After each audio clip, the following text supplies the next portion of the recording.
budget retreat on the FY23 budget process. I'm John Allore. I'm the Director of Budget and Management Services. If Mayor O'Neill is ready, I will turn it over to the Mayor to call the roll. Good morning, everybody. Happy Thursday on this beautiful Thursday.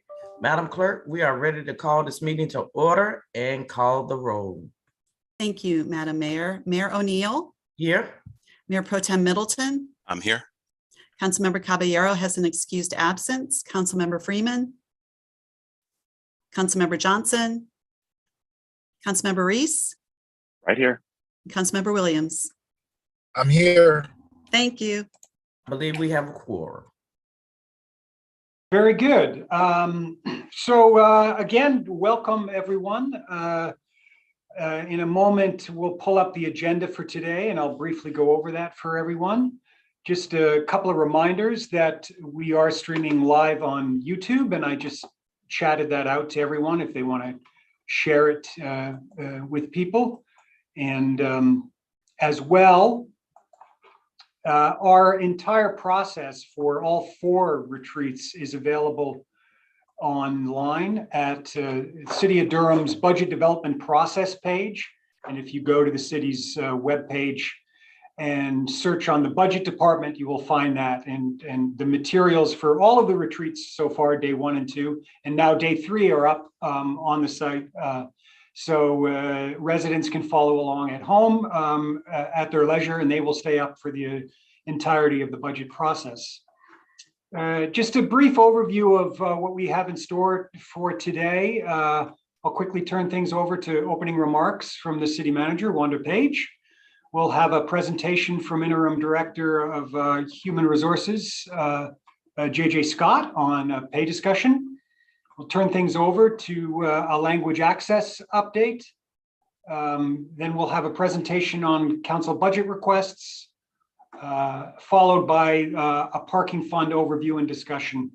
And there's a break, as you can see, put in there, but we can put that break wherever we decide is appropriate. If we're running a little behind or ahead on anything, we can break as you feel is necessary. And those are the end of my comments. If anybody has any questions. Very good. I'm going to turn it over to Wanda Page. Good morning, Madam Mayor, Elaine O'Neill, Mr. Mayor Pro Tem, Mark Anthony Middleton, council members, city staff, and our wonderful residents in the Bull City.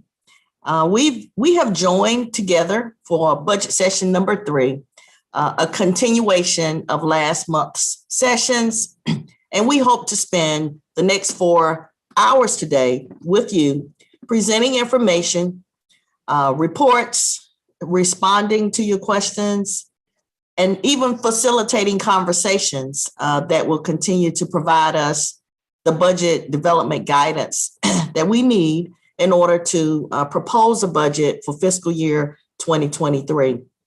I'd like to thank you, John Allore and Christina Riordan, the budget department staff that have been working hard in the background on coordinating what you will see today, the deputy city managers who are always present, working with department directors and leaders and contributors all throughout the organization for just being a team. We could not do this work if we were not a team.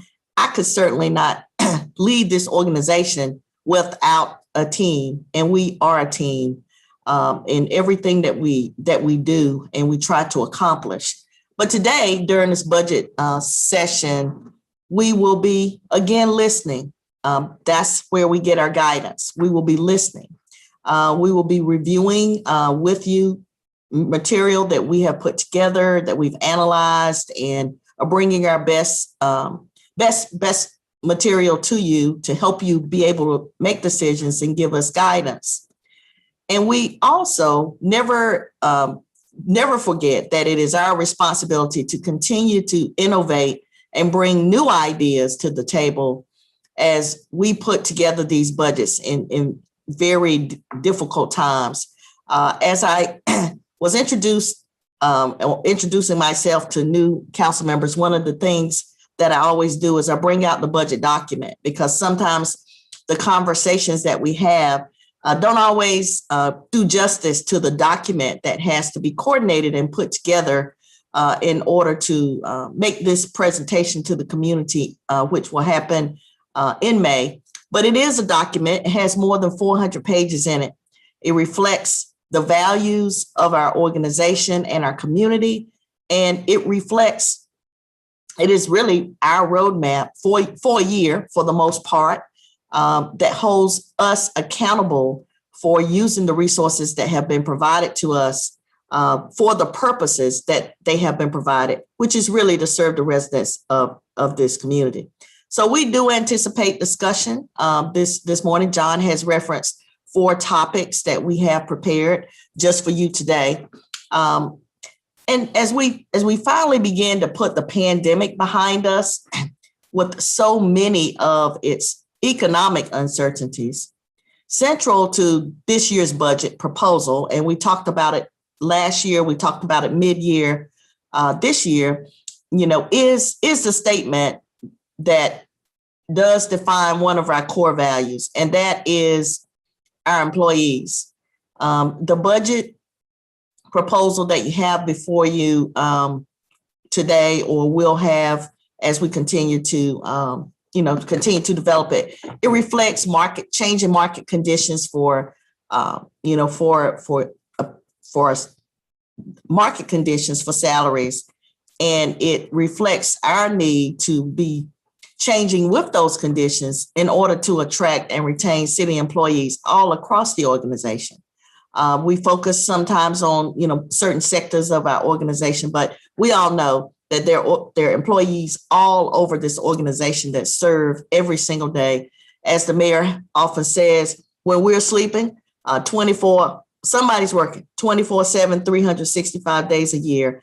And as the city manager, I thank them. I thank them when I see them. I thank them in settings like this, and I thank them whether they hear my voice or not.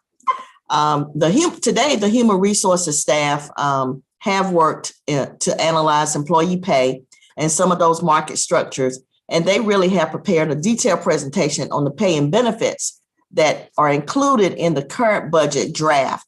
So last month, you received the sort of a big picture view of the current budget draft, and we talked about that budget draft, including some things already. We talked about it, including annualizing the market increases that we made for our public safety, our police and fire department employees. What you will hear about today are some additional market pay adjustment scenarios that will be presented for discussion, because before we leave at the end tomorrow, you all will be giving us guidance on sort of narrowing down the guardrails that we need to work within as we prepare the final budget proposal. So to continue to serve our growing and diverse community, we have made some key investments with your guidance and direction to enhance our language access capacity. We are excited today to bring you an update on our progress in that area. So that will be one of the things on the agenda today, as John has referenced.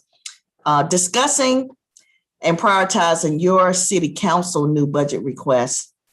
It will be a continuation of the decision-making and prioritization that we have incorporated recently in our budget preparation guidelines. This will be the 3rd consecutive year that we've done that. And it has worked well for us as we receive new budget requests from our departments. We receive them from you. We receive them. And when we receive them from you, we always know that they are reflecting the residents that you are in constant contact with and that you engage and communicate with on a day-to-day basis, as we do. Every successful organization must seek out and implement strategies to solve its most challenging problems also. So we are often talking about things that we do well and things that work out well for us. But we will conclude our session today discussing one of our bigger challenges that we have before us. Our parking enterprise, and I call it an enterprise because it is one of our business type activities, has been one of the activities that has been hardest hit during the pandemic over the past 2 years. There are some things that we will probably get into as we have that discussion about potential ways to resolve some of those issues. But it is an issue that we will face this budget season, along with future budget preparation years into the near future. We're prepared today to begin to meet some of the challenges that we have, discuss how we will balance the needs of all of our residents, our stakeholders, our customers, and just get it done. So I am pleased to have this team with me today. There are about 34 of us I see on the call. And before I turn the mic over to Interim HR Director John Scott, JJ Scott, to get us started with the first presentation, you've said goodbye to some very great leaders and employees over the last year or so, or 2 years. And we've also welcomed some new leaders into the organization. And we have recently welcomed a new finance director to our team, Tim Flora. I would like for Tim to click his camera on. I'm told he's here, and introduce himself to this group. And then the next voice you will hear will be John Scott. Thank you, County Manager Page. Hello, everyone. I'm Tim Flora. I'm excited to be here. He meant city. He's nervous. He meant city. Oh, that tells about my past. So I am very thrilled to be with you today, and thrilled to be a part of this organization. I have over the years heard so much about it, and was just so grateful to be accepted as part of this organization.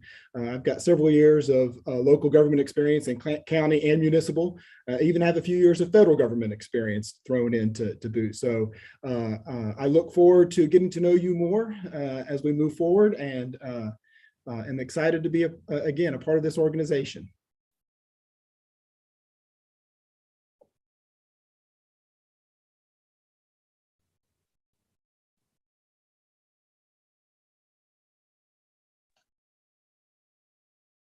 I guess that's my cue. Good morning. Welcome aboard, Tim. Good morning, Mayor O'Neill, Mr. Mayor Pro Tem, members of the council. My name is JJ Scott, and I'm currently serving as the Interim Director for Human Resources. As Wanda mentioned, I'll be speaking with you this morning on some of the compensation issues that we'll be considering through the FY23 budget process. Before we dig in, I want to thank the HR staff, particularly Joyce Baker, Alethea Hardy, and Veronica Jackson. They have done a ton of work on this presentation, and also wanted to shout out the collaboration that we've had with the budget team and all of the guidance that we've received from our leader, City Manager Page. This has really been a team effort. And with that, I will see if, I believe budget is running the presentation. There we go. Excellent, thank you. And you can go to the next slide, please, Christina. All right, so here are the main topics that we want to hit this morning. Compensation can get complicated quick, so I'm going to try and hit the high points of each item, but of course, please stop me if you have any questions at any time. Wanda alluded to this earlier, but one caveat before we really get going, I got to acknowledge that we're early in the process here, and there are a lot of moving parts. So this is going to be an overview of some of the options that we have, and I'm going to provide you numbers, but they're ballpark estimates of the costs. We'll also be taking a look at some of the data that we'll be considering throughout this process, but again, the data is changing as well. So as decisions get made, the numbers that you see will be refined. So with that, let's go ahead and get started. Next slide, please. All right, so first, this is just a review of the numbers that you have already seen. So this is what is included in the multi-year projection, which was shared by budget. So everything that you see here was included in the gap that you saw. So we've got the full year costs of the structure adjustments for our sworn employees. You see those up top. We budgeted for increases for pay for performance, that pay for performance program for each pay plan. You see those in the second group of bullets after that. And we're going to talk more about what exactly pay for performance is in a little bit, but just wanted to reconcile these numbers since you'd seen them already. The multi-year estimate also does include some round numbers about possible benefit cost increases, and the amount might change for what the city pays into the state retirement system. But I didn't want to get too specific there. Let's go back one more slide just for a second. So I wanted to make an important note. This is the general fund. A lot of the numbers that you have seen are the general fund only, but we have 30% of our employees are not in the general fund. So when we're looking at the pay for performance amounts, for example, so we have employees in the open range and the step range who are in, for example, the water and sewer fund, stormwater funds, some of these various other funds. And again, I'm going to show you that detail later, but just something to keep in mind that a lot of these numbers, and I'll try and be specific when it's the general fund only, but they are actually larger when we're talking about the entire employee population. All right, Christina, we can go to the next slide. Great. Okay, so at this point, I wanted to just take a step back and acknowledge that although pay and benefits are extremely important to the employee experience at the city, they're not everything. And we really can't neglect these other factors. So Engage You is the name of the umbrella program, and that houses all of our engagement and development programs here at the city. That come through HR, I should say. So these programs have changed substantially over the last couple of years, and we're going to need to continue to invest more time and energy in them to make sure that they're relevant and effective in doing what we need for our employees. From the beginning of the pandemic through at least through this year, fiscal year 23 that we're talking about now, we can see more change in the workplace than we've seen in decades for at least portions of our workplace. How these types of programs are delivered is going to need to change to reflect that. But I do want to highlight real quick just two ways that we are adapting.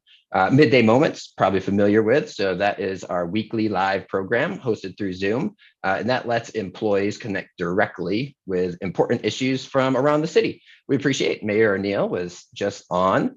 And I wanted to shout out our host, our current host, HR employee, Andrew Woods. He and his team have done a really good job of keeping this program going and just offering this outlet for our employees and for important news. And then I wanted to jump to the bottom bullet on here, our flexible work policy. We've been pretty aggressive in developing and implementing a flexible work policy. As you know, many types of jobs can now be done partially remote. And something that we included is that jobs can also be done possibly outside of standard working hours. We already have 350 flexible work agreements that we've received, and we're going to continue to try and develop this policy and refine this so that work can be done when and where it's most beneficial for the city and for employees, because we see this as an important way that we can help improve employee well-being as well as our competitiveness in the market. All right, next slide. So I wanted to take just a second to talk about benefits. I'm not going to talk about our benefits a whole lot in this meeting. We're going to come back and cover this later in the process. But I wanted to put up this extremely busy slide to make a point. And that is that we have really generous benefits. They're great and they're very affordable. As I mentioned before, we don't have the rates set for the upcoming year, but I am pretty confident that we'll still be able to say that we provide exceptional benefits and our rates are better than most other organizations of any kind, really. And so we will be back later in the process once we get some of those numbers ironed out. So let's jump to the next slide, please. And for the rest of the presentation, we're going to focus on pay.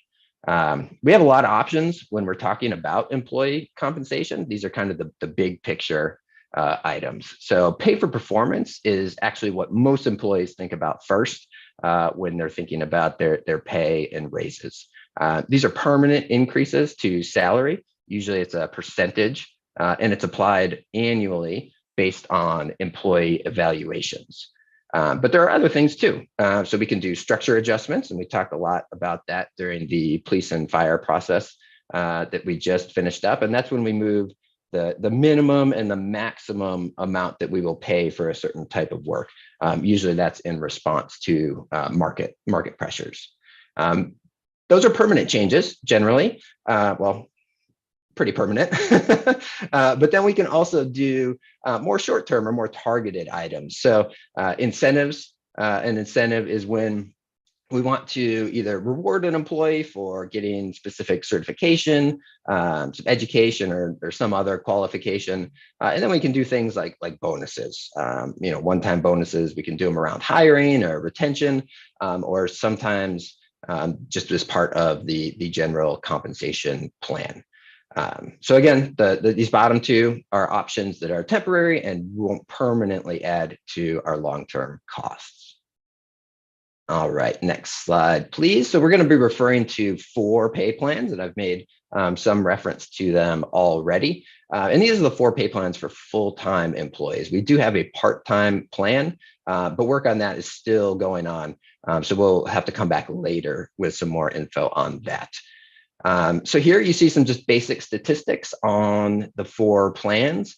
And it's important to note that these plans are set up like they're different because they represent different types of work. And so our STEP plan, that's general employees. So these employees are primarily in operations, administrative support, some trades positions, and these are generally not exempt employees. The open range then is mostly exempt employees, and they're doing work that's been defined as professional, management, or executive positions. And there's some highly skilled technical work that falls into the open range as well. And then we've talked about the sworn police and fire a lot. So again, you can see the relative size, salary, tenure, and age. And again, of course, this is for current employees only. So on the next slide, we'll get into a little bit more detail. I just wanted you to be able to see, this is again a pretty busy slide, but I just wanted you to see some of the job titles that are within each pay plan. And top jobs is really, that's just referring to the number of current FTEs that we have for each job.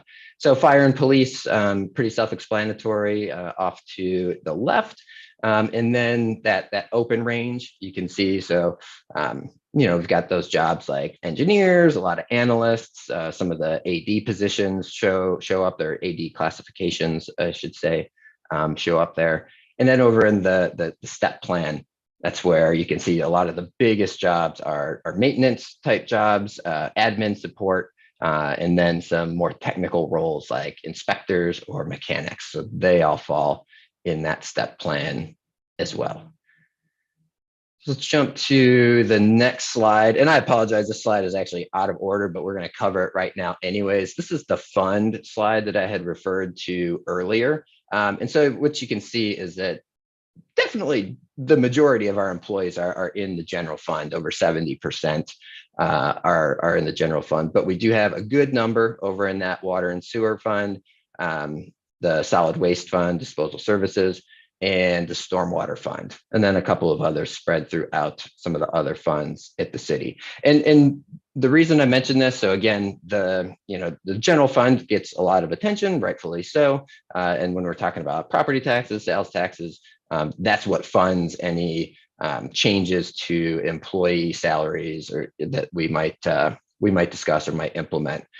For these other funds, they have independent rate models that determine what they're going to need. And so those rate models would have to be adjusted if we do make changes. I can't say, I certainly can't say if any rates would go up or down based on this, but it's just something to be aware of as we consider changes to employee pay. Next slide, please. And so we are back to looking at the demographics of the pay plans. And so what we've got here is it's the same data, two different ways. So on the left is just the raw numbers. And these are broad categories of both race and gender. Trying to simplify it so we could get it on one slide here. But you can see the relative size and the relative makeup, the numbers on the left, and then the percentages on the right.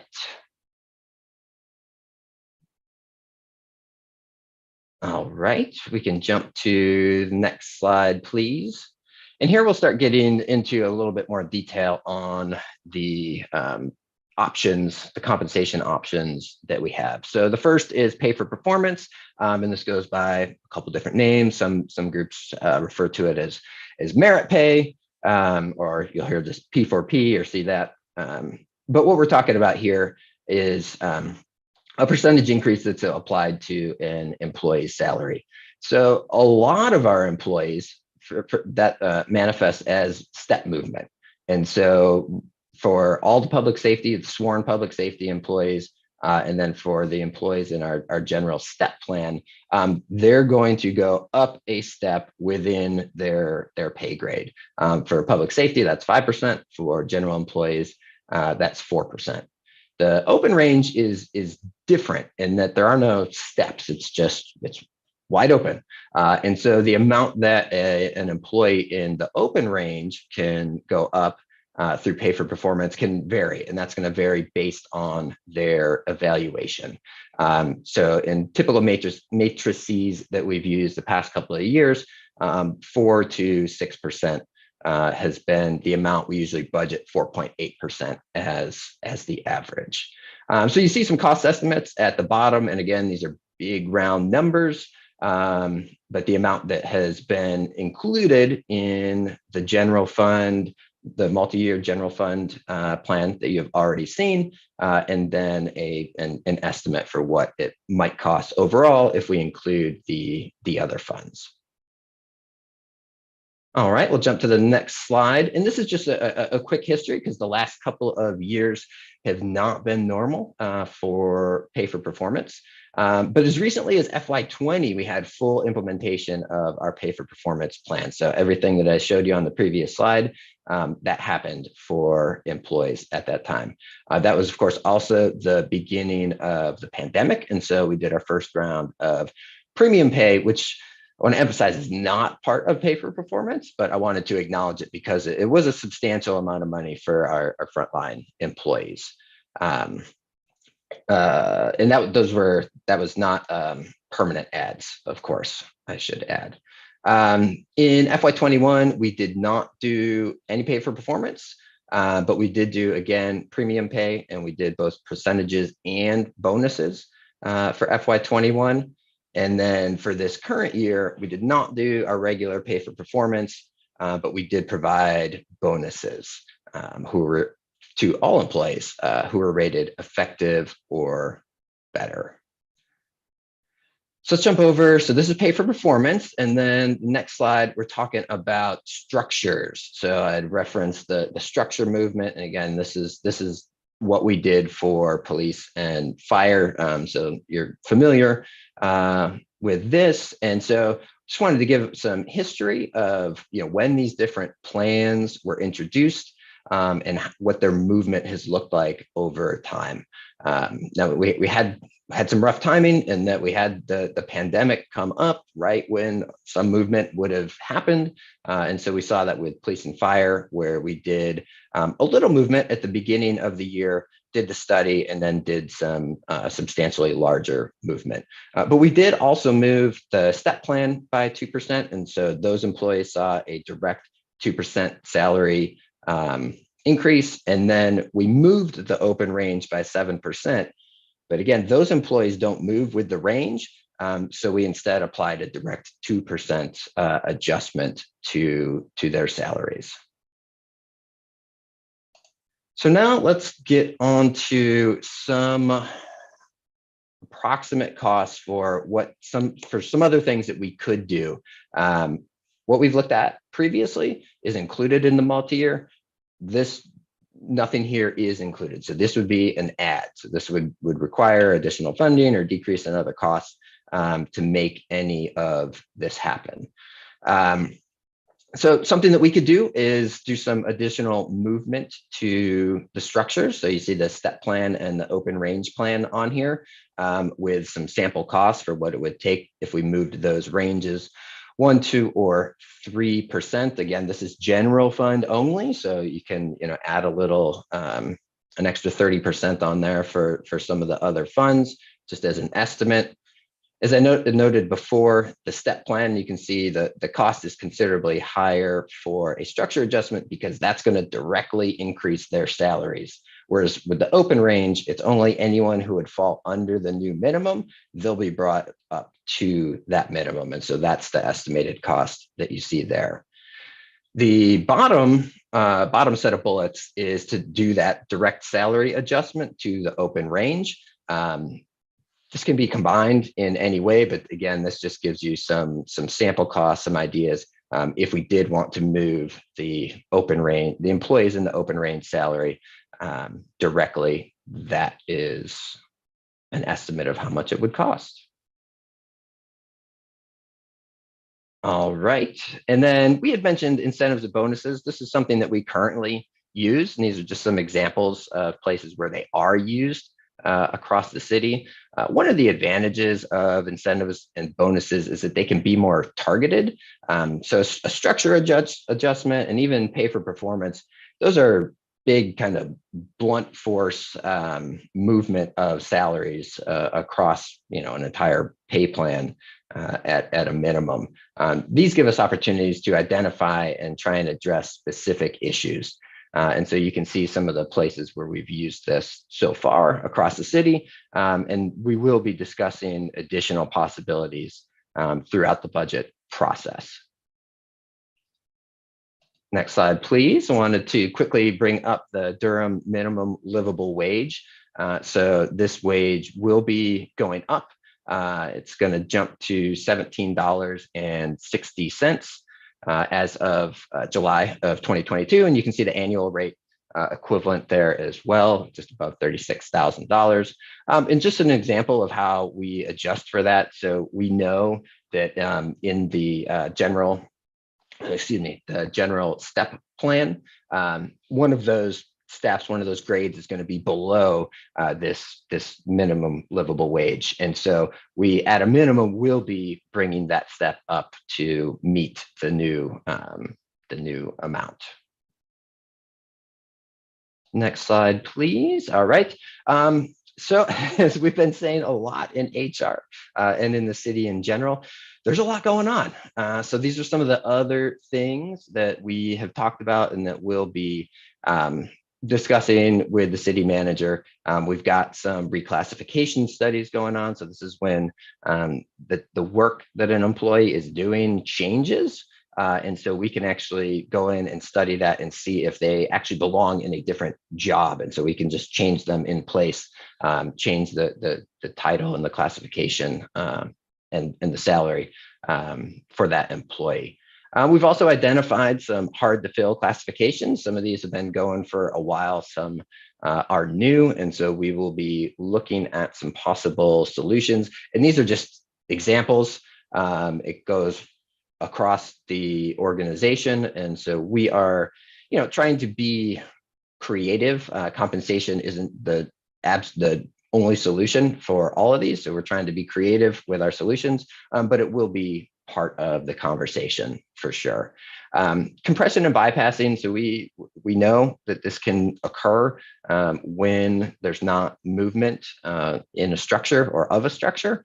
And so again, we're going to be looking across the organization, looking at our data, looking at the issues that are arising and seeing if there are ways that we want to try to address any of that. And then I mentioned the part-time structure. This is a big thing. Our friends in Parks and Rec do a lot of work on that. And so somebody, either we or they, will be up to discuss this at some point in the future and just let you know what's going on with the part-time structure. All right. moving on, and to wrap up, I just wanted to give you a little bit of insight into the numbers that we are looking at when we look out across the organization.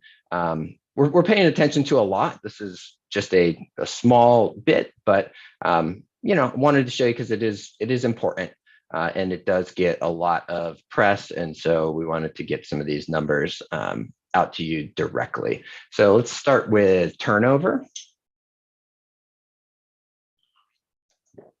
And as noted, this is full-time turnover only. The bar chart on the left is our annual turnover. FY22 is just a year-to-date number. Note that this is without recruits. So you could see a different number depending on if recruits are included. This is without recruits, just because that tends to be highly volatile. And we do look at that. It's just not included in these numbers. So that's overall on the left. And then on the right, we've broken it out by the three major types of turnover that we see. And so the light blue line is resignations. The dark blue line in the middle is retirements. And then the bottom line are disciplinary terminations. And so you can see, this is being driven by resignations. A lot of people, a lot more people are resigning now than had been in previous years.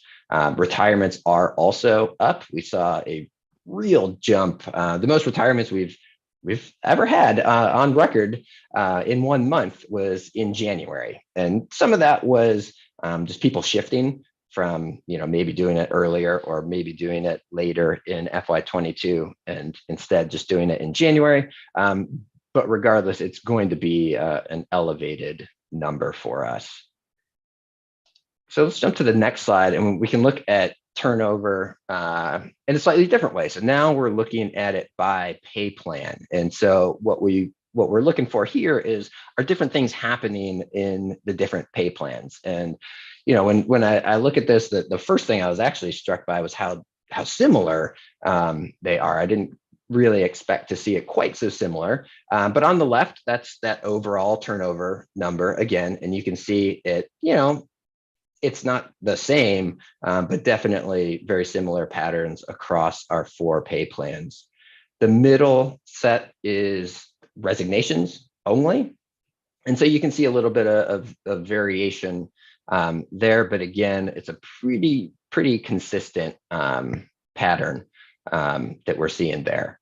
And now in the final slide over there, we see that retirements have really jumped up in fire and police. And that jump that we saw there in January that I had mentioned, that is where a lot of those retirements were.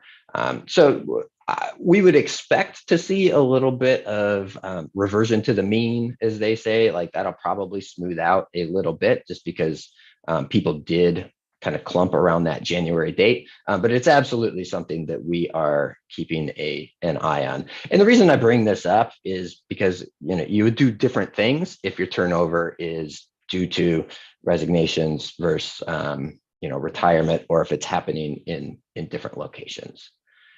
So let's jump to the next slide. And this is just a broad look at hiring. And again, we're looking at by pay plan. So this is just a number of new employees that we are bringing in by pay plan, especially in the sworn pay plans. We actually see a lot of promotions. So it's really just the recruits that are coming up and then they're promoted up through the ranks. So this is only considering new employees coming into the organization.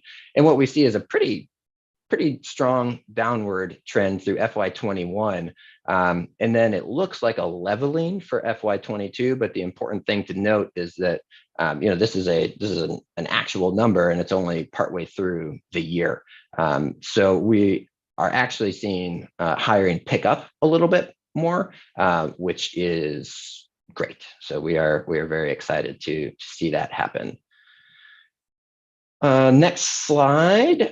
We've heard a lot about vacancies, and we definitely do have a lot of vacancies. This is, probably a slice that we don't look at too much just by pay plan. And so you can see we do have a lot of vacancies in that step plan. And then sworn police is next. open and fire. What's important during the budget process is the duration. So this is one of the things that we really look at. And if a position is vacant for a really long time, we take a good hard look at it. We do, budget does, city manager does, and see if that is a position that could possibly be repurposed in a different way so that we're not adding positions to the budget, but we're more adapting to the types of work that need to be done.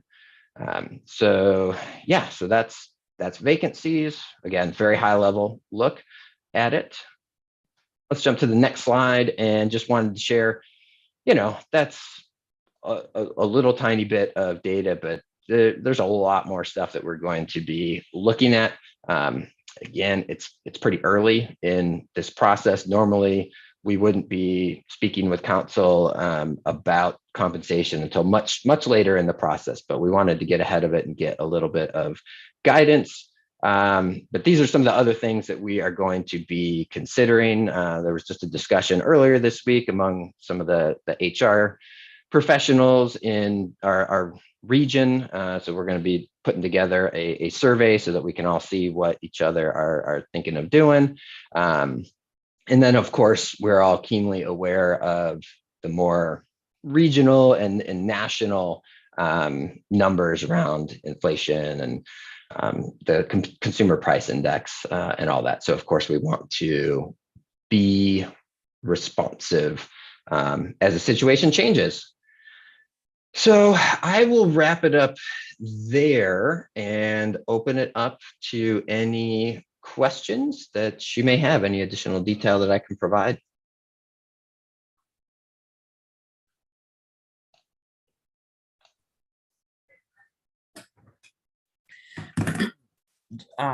Good morning, Scott. I do have just a general question in terms of the vacancies that you're seeing in the STEP arena. Are there jobs? Are they in clusters, or they're just across the board? Are there specific positions that we're having trouble filling? Yeah, it's a combination there. For the most part, well, this is changing a little bit, but for the most part, the positions that have been harder to fill are more technical positions. But we are seeing, I made mention of a CDL issue that we're attempting to do. This is a new thing. There's some new requirements around that. And so we're anticipating that there's going to be some challenges in that arena. I'm pulling up my vacancy report right now, so I can tell you what some of the bigger vacancies are. We love our data in HR. I want to try and get you the most accurate data. So it's the positions that we actually have the most of. So the top 6 are all maintenance positions that are vacant. So what we're seeing there is probably competition with construction, and so they can be much more dynamic with their salaries. And as we know, when you walk around, there's a lot of construction going on right now, and so that is probably driving at least some of those issues there.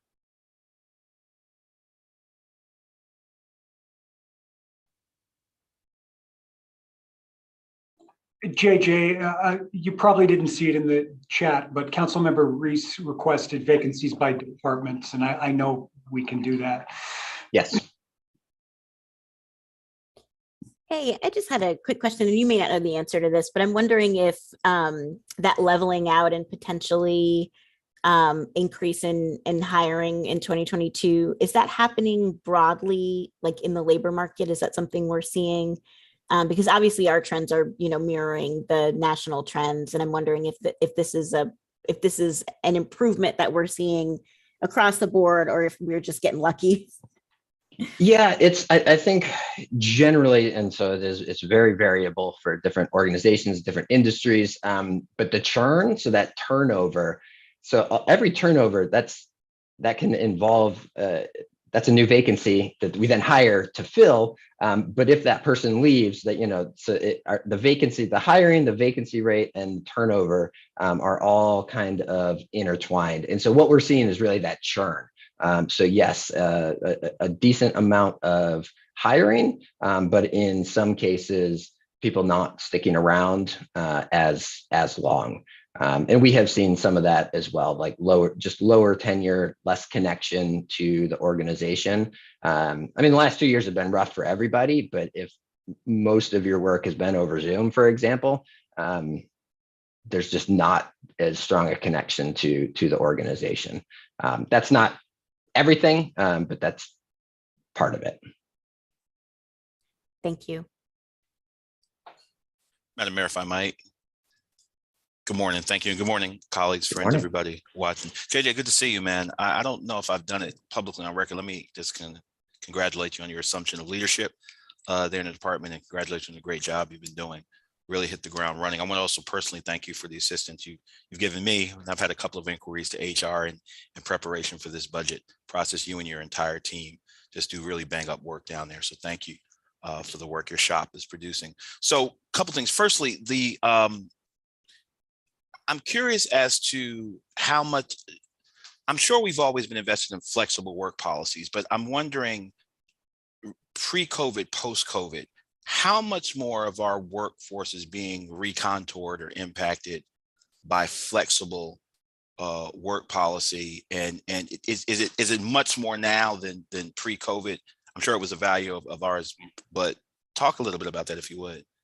It is much more, much more now. We had some flexible work in the organization, but it was nothing like this. It was in the tens of people maybe who would take advantage of it. It wasn't something that we did generally.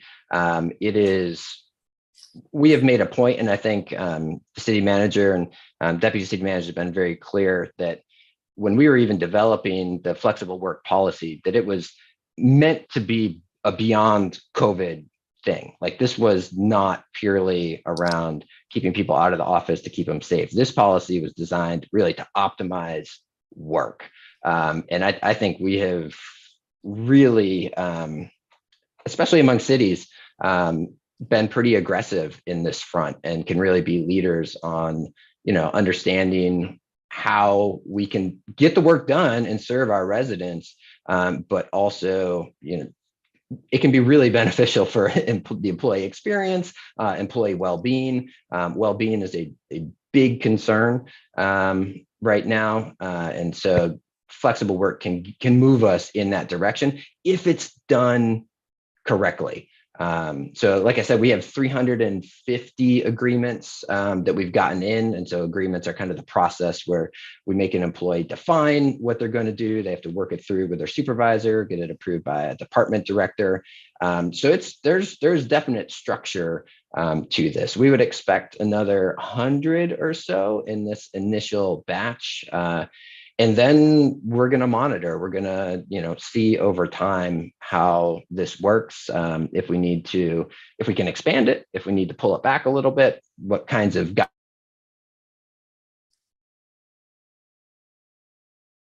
Am I frozen, or is JJ equity frozen? issues? Oh, Did I? you You froze for a minute, but you're back.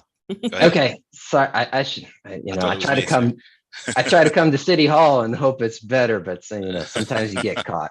But yeah, so we'll be evaluating the program over time to see, how we can do it better.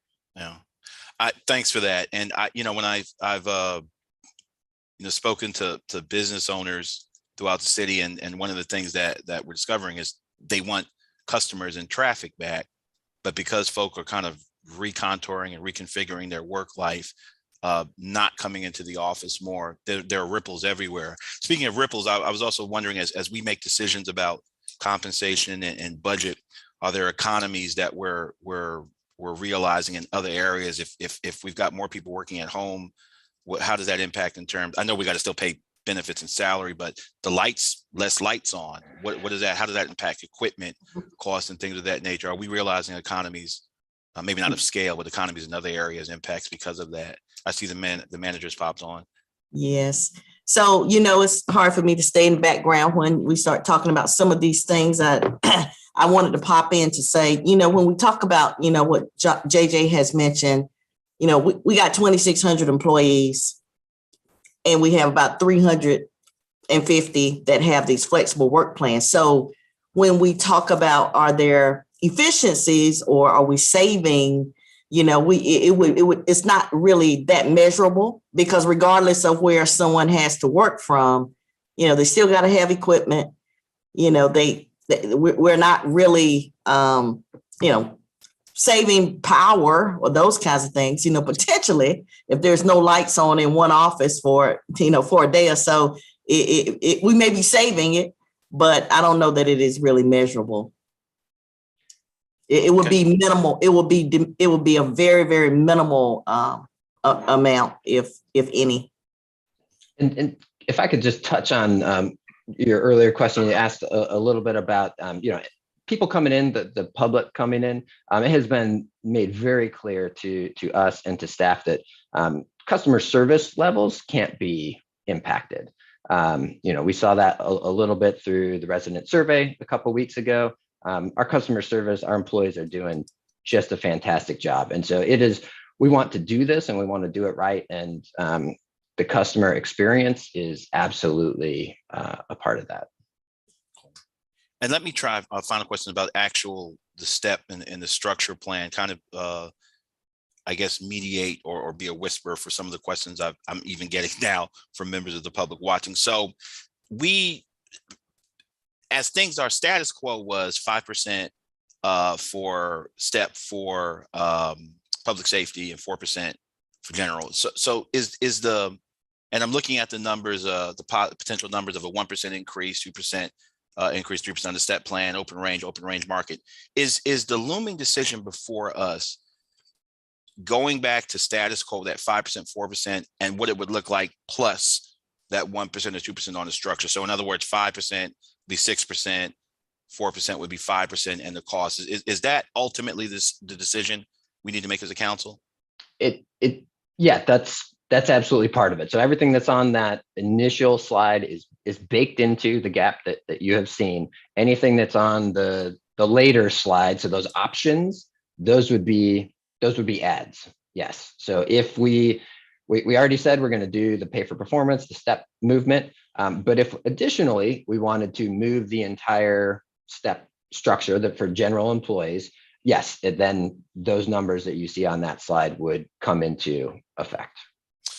And is it the staff's intention? And I saw the caveat that it's still early in the process and there's things that need to be done. Is it the staff's intention ultimately to bring us a recommendation, or is this purely resting with the council to prescribe what that increase or non-increase should look like? In about a month. I'm sorry, go ahead, Wanda. I wanted to say tomorrow we will have budget guidelines.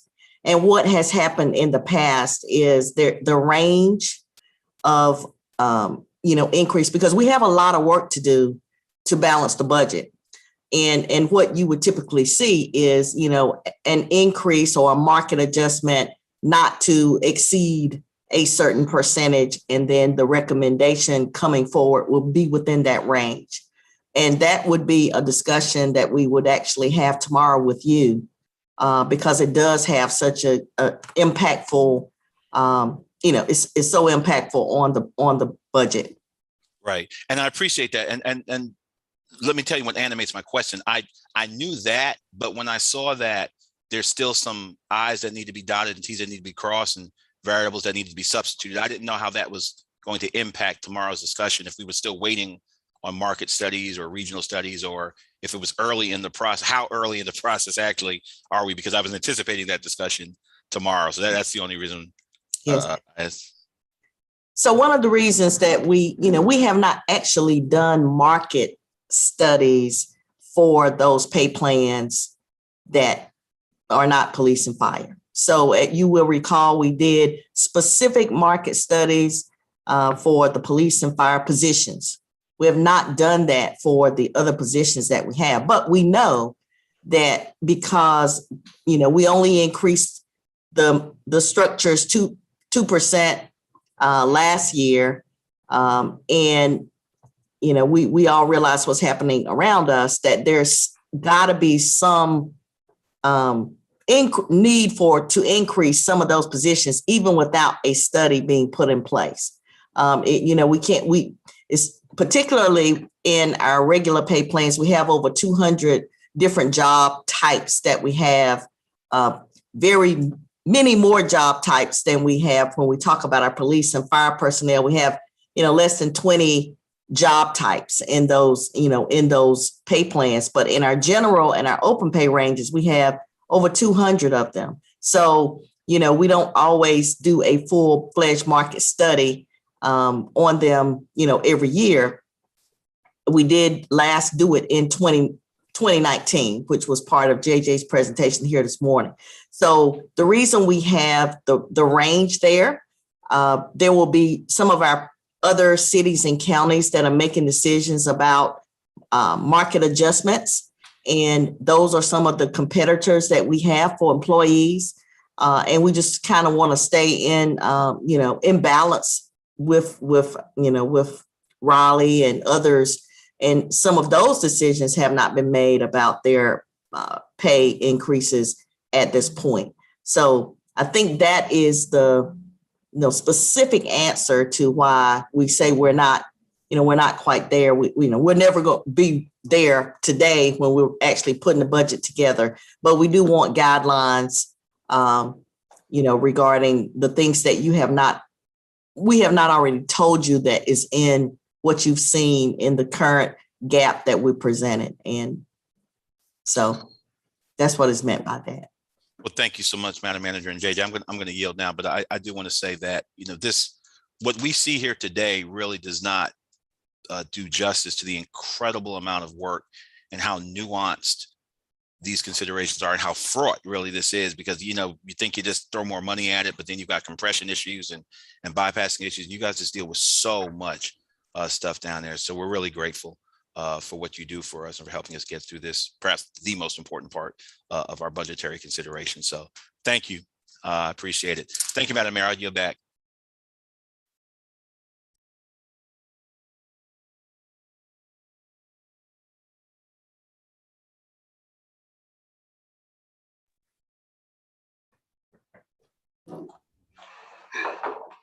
Well, all right. If there are no other questions, we can proceed. Well, JJ's on the screen. I'll just say the only reason I didn't pop in this discussion, and I think you are already aware of this, is our staff and JJ's staff have been meeting weekly since the fall on not only this issue, an entire variety of issues where budget and human resources intersect. Every week, we met yesterday, and so everything that was expressed by JJ and by the city manager is aligned with budget's thinking. There's no need for us to provide additional commentary. And with that, thank you, JJ. And if we're all right to move forward, it's 10 o'clock. I think I'd like to turn things over to the Director of Communications, Beverly Thompson, and she's going to do an introduction for us on the language access update. Thank you, John. I really appreciate it. Good morning, Mayor, Mayor Pro Tem, City Council members, and City Manager Page and staff. John, thank you so much for allowing me the pleasure of introducing the city's first ever language access coordinator, Mishel Gomez Cespedes. Mishel joined the communications department in September and has done an absolutely amazing job. I believe she and the work she does fit perfectly in the communications department. At the heart of communications is being able to share information in a meaningful way so that the person on the receiving end can be informed enough to engage in some way. That is also the goal of language access, providing information in the right language, the correct language, to enable a person to understand and be informed enough to engage with the city. I'm so excited for you to meet Mishel and hear about her accomplishments and her future plans for ensuring that providing language access in Durham is just how we do business. Thank you. Thank you so much, Beverly, for that introduction. And thank you all for allowing me the opportunity to be here this morning. I'm really excited to share with you all the work that's been done so far regarding language access. But first, I would also like to thank Beverly for her incredible leadership of the communications department and for the work that she's done so far with language access and leading us up to this point, as well as thanking my team and the communications department as a whole for the incredible efforts that they've done as well, and also in welcoming me as part of their team. So thank you all. And it looks like the budget team is also going to be presenting the presentation, so I'll wait for that to show up on screen, and then we can get started once that's online. All right. Thank you.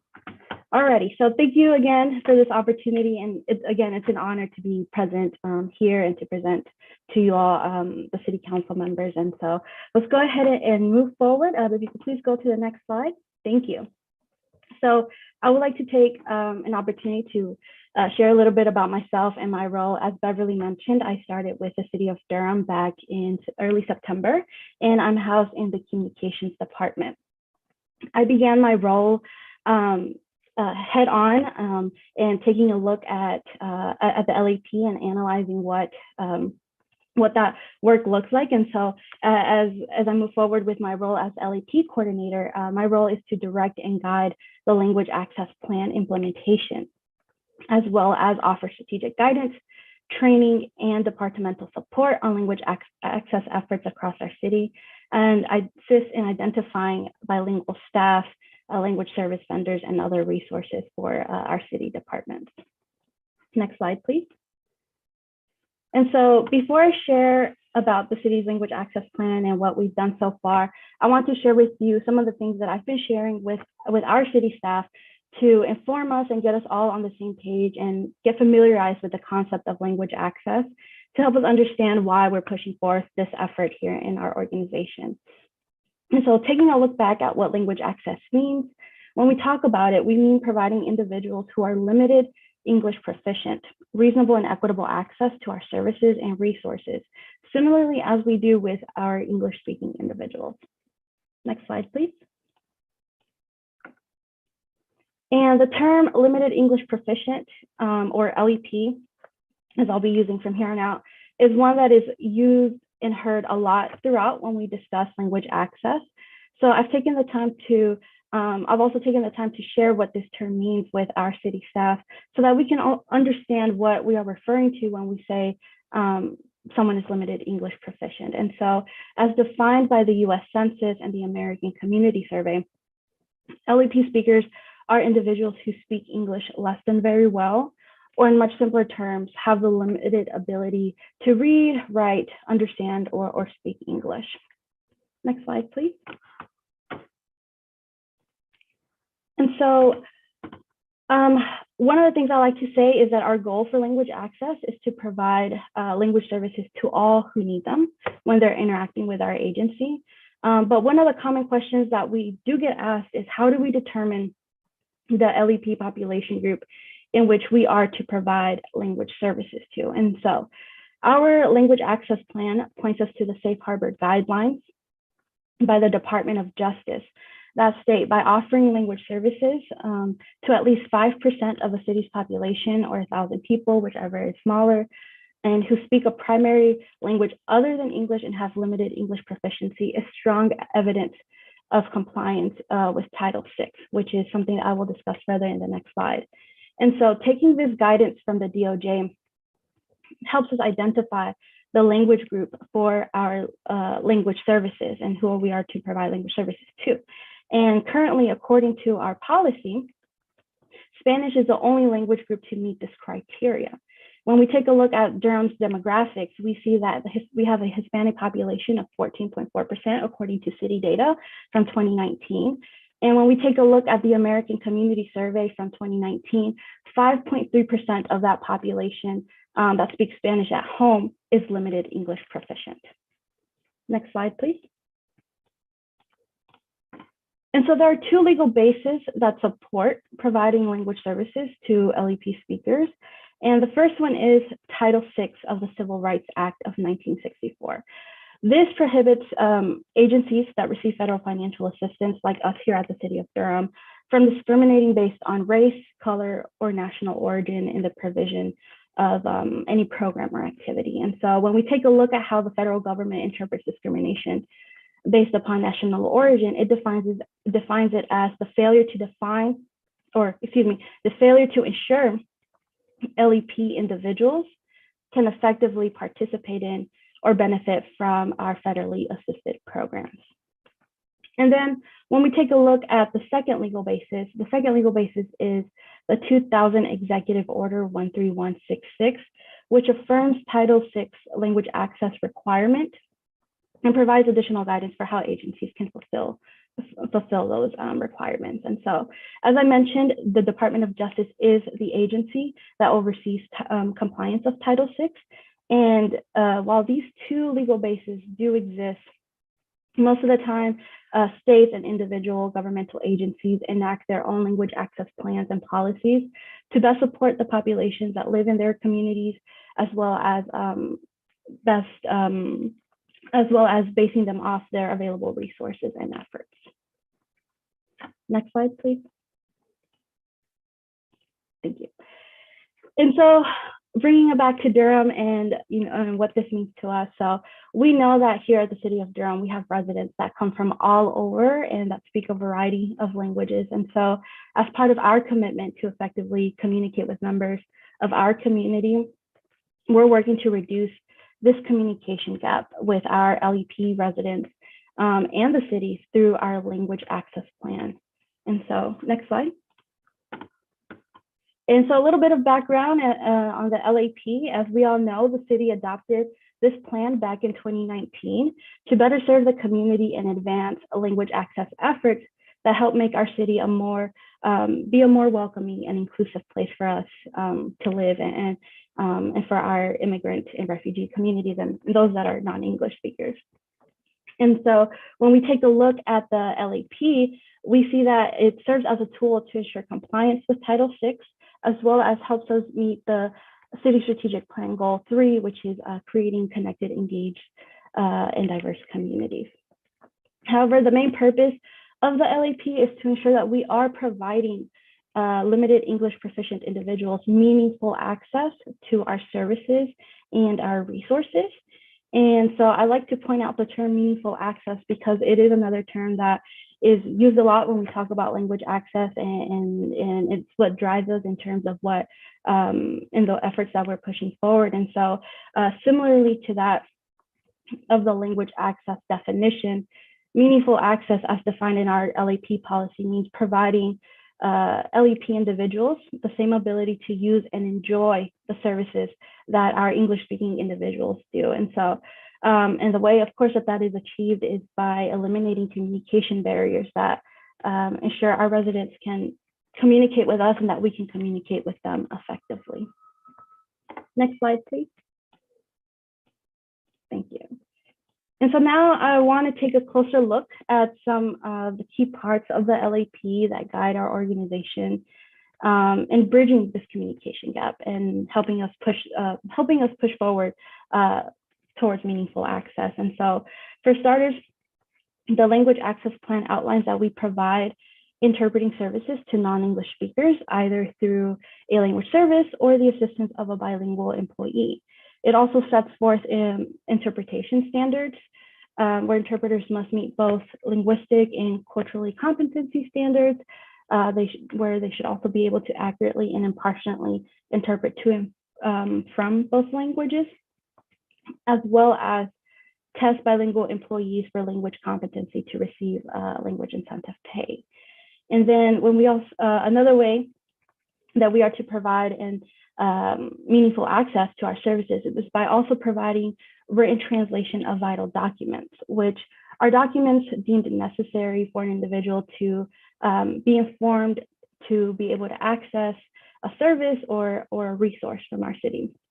And so examples of vital documents can include information such as city policies, brochures about city services, or emergency preparedness information and more. And so it's really up to departments to identify what their vital documents are and ensure that they're translated into the language that meets a substantial number of the LEP population group, which in our case is Spanish. And the plan also outlines that we place signage and notices that inform and invite our residents to request interpretation and translation services if they were to need them. And of course, the only way that the LEP can truly be effective and help us move towards meaningful access is to have staff informed on policies and procedures. So it outlines that we provide opportunities for staff to be trained on the LEP to ensure knowledge and compliance and provision of language services. And we are to also track and collect data from the monitoring and updating of our language access efforts. This is so we can measure how we're doing as an organization and bridging that communication gap and identifying any areas for improvement and for us to work on. And then lastly, the LEP also notes having a complaint and investigation process in place for residents that may not have been adequately provided language services according to the city's LEP policy, or have felt or face discrimination based on their LEP status. Next slide, please. Yeah. And so since the adoption of the LEP, I do want to highlight some of the work that has been done up to this point to move us forward with our language access efforts. Next slide, please. The city established a language access plan steering committee to provide insight on language access efforts that were taking place across the organization, as well as help push out the implementation throughout their departments. And so our committee has grown up to 30 members that represent 20 of our public-facing departments. And we meet monthly to discuss matters of language access, how to support departments with language access efforts, as well as get them informed about new resources or progress on where we're at with the implementation of the LEP. Next slide, please. And the city also has contracted with language services for departments to use for interpretation translations needs. And so these services are contracted through the communications department, and the first one is one that most departments have already worked very closely with, and that is Language Service Solutions. This service provider provides interpretation and translation services in Spanish. And then the second provider, known as Language Line Solutions, got established as a second service just a few weeks ago, probably early February to be exact. And so they provide telephonic and video interpretation services for instantaneous access to an interpreter, as well as interpretation and translation services. And so they also provide language assistance or interpretation and translation for languages outside of Spanish if we were to need them, including ASL. And so that's one of the key benefits of being with this language service provider, is that we have access to other languages if departments were to ever engage with other communities that may need language assistance in other languages outside of Spanish. And so for departments to be able to use this service, they have to set up an account, and then they'll be able to gain access to all the services, including a toll-free number where they can access an interpreter over the phone. And then, as we know, bilingual employees often get asked to help with interpreting and translating. And so we do have a language incentive pay in place for bilingual employees to get tested for language proficiency and receive an incentive for providing language support in our departments. And so we do have a page on our city's intranet site where city staff can locate qualified employees that provide bilingual services, as well as find information about our other language services, such as the rate sheets, or even guides on how to get started or use the language services. And that's available to all city staff and departments for access. Next slide, please. And I also want to highlight some of the work that has been done in the past few months to increase awareness and understanding about the LAP, both externally and internally. And so as part of a communications plan, we developed and launched a language access webpage. Well, two of them actually, one in English and one in Spanish. And this was done to inform the public about the city's language access plan and our efforts to make our programs and services accessible to non-English speakers. Next slide, please. Our department also produced 3 videos. The first one was part of a communications of our department's news program, Bull City Today, to inform the public about our new language access webpage. And the other 2 videos were, where one was in English and one was in Spanish. Those were used to inform viewers about the available language services and our language access plan. And so all of these videos combined received a total of over 3,000 views. And the English language access plan video was even picked up by WRAL and shown during the evening news. So that was really exciting to see that the video was picked up and it helped amplify our message about language services being available here at the city. Next slide, please.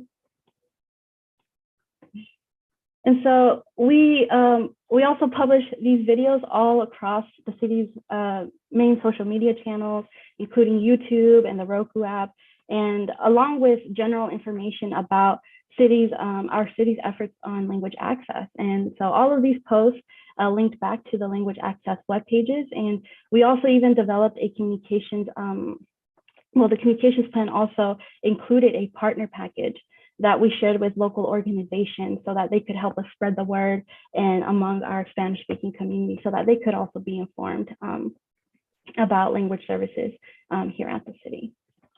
Next slide, please.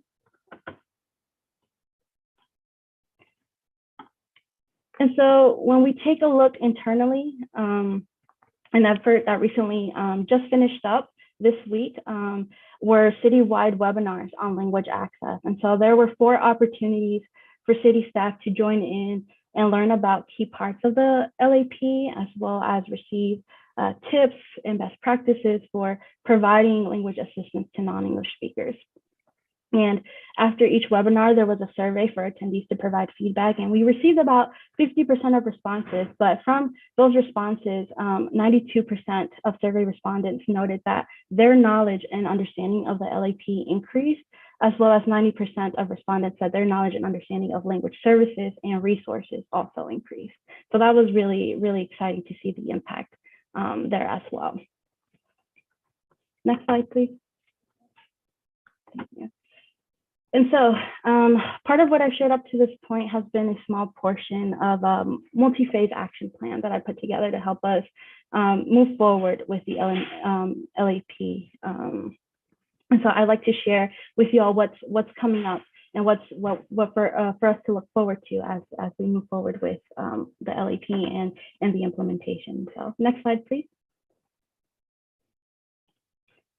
And so when I began back in early September, I had an opportunity to speak with departments and review a report on where we stood as a city since the adoption of the LAP. And that helped me identify an action plan that to determine our next steps in moving forward. And because this is a large scope of work, I broke it down to 3 phases, where phase 1 has focused more so on targeting the immediate intangible needs of the city's language access efforts. This has included updating the LAP policy and identifying any emerging language groups that may fall into our substantial number for the provision of language services, as well as looking to increase awareness and understanding of the LAP, because as we all know, COVID put everything on a standstill for many programs, including the language access plan, which was created and adopted back before the start of the pandemic. And so we've been working to bring this back to the forefront of everyone's minds through the language access web pages, the videos, the social media push, as well as the language access webinars to inform staff on the LAP and our language resources. And another tangible need, part of phase 1, has also looked at establishing the tactics outlined in the plan. And this includes creating taglines that go out in important information, as well as increasing signage and notices about available language assistance and much more. And also taking a look at improving the provision of translation and interpretation services. And so we've been collaborating with HR to support the revisions of the language incentive policy and program, as well as recently contracting with a second language service provider so that we have more opportunities and more resources available for departments to meet, to help them meet their interpretation and translation needs. And so taking a look at phase two, when we take phase two centers on the long-term efforts of the organization. And so this is much more taking a look more in developing in-depth staff training, a training plan, as well as assessment, looking at data collection and reporting, and then also working more closely with departments to be able to tackle their unique language access needs. And then lastly, phase three is looking at overseeing the maintenance and assessment of the language access plan and continuing to support departments with their needs. And so with all of that said, this work is large, and it's going to take time for us to reach a place where this work becomes more so of a second-hand nature for a lot of us. And so as we move forward, it's going to take all of our organization to be committed to language access and increasing meaningful access, so that we can continue making our city a more welcoming and inclusive place for all of our community members. And so I finish off with sharing my contact on the next slide, and I'll open it up to any questions.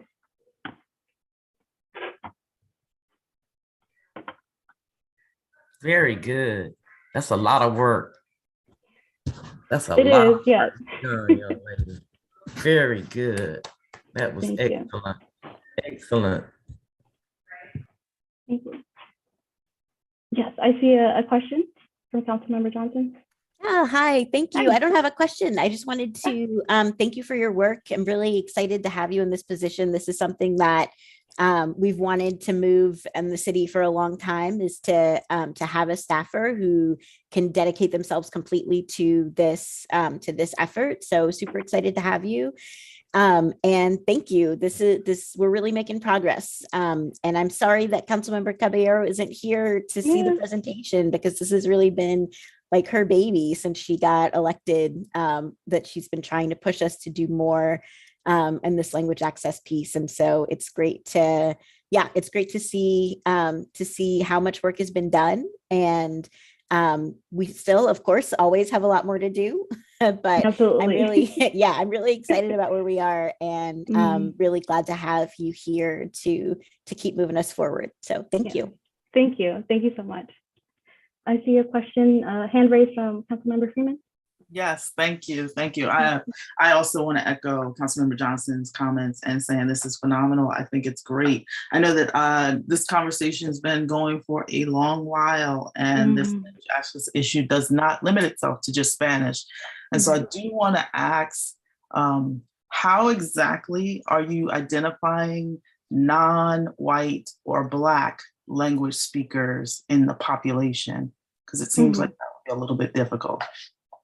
Yes, and so the language or the limited English, the Department of Justice has a webpage called lep.gov where they provide resources and information on how organizations can identify populations.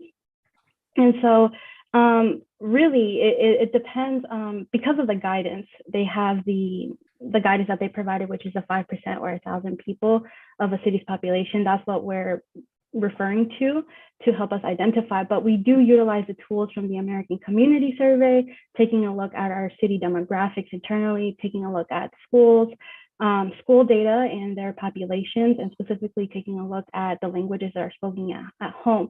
I know for other cities and municipalities, it really varies, and so sometimes that information is not provided by the U.S. Census, and so they refer to their county health departments, school data, as I mentioned previously, and an overall of what are some of the common languages that they interact with in terms of their agency.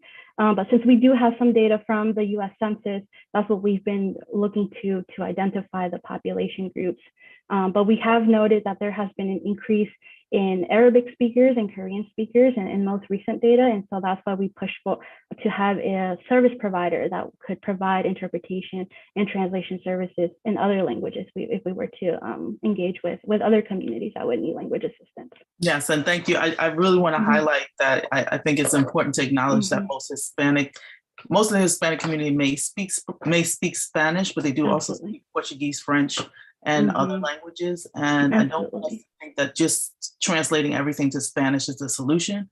There are many villages in the Mexican community that don't speak Spanish at all. And so I want to make sure that we're not kind of glazing it over. And I know that the work that I've done in East Durham highlighted it for me in ways that which I wouldn't have thought we would be so deficit on in the city, but I know that we continue to be deficit, and I'm going to be hopeful that we'll continue to move this ball along, and the work that you're doing is phenomenal, to include Portuguese, French, and Arabic at the very least. So thank you. Absolutely. Thank you. I see a question, hand raised from Councilmember Middleton. Thank you so much, and good to see you. Congratulations on a really great presentation. It's so great to be here, and my colleagues have captured a sentiment I think that definitely needs to be echoed. I want to, on the record, just thank, in her absence, Councilmember Caballero for her shepherding and stewardship of this, something that really, goes to the heart of who we are, not just as a city, but as a country. If there's anything unique about at least the American or North American iteration of the democratic experiment, is that the proposition that a whole bunch of people that are disparate, not connected by a single bloodline or dynastic land grabs, at least not now, can come together and govern ourselves and live together. And the ability of folk to be heard and to participate and interface with their government is absolutely critical. So this work is really, it's beyond government, it's sacred work. It goes right to the heart of who we are.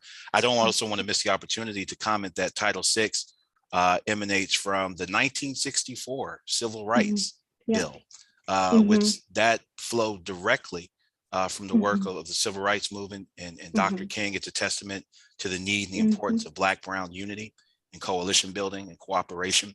Of course, after President Kennedy was killed, a lot of gas was given to passing the Civil Rights Bill of 64, and then the 65 voting rights in 65, public accommodations in 64. This is really, really important work. I was proud to be part of the council that adopted our language access plan. And you're right, this should be second nature. This should be part of our DNA as a city.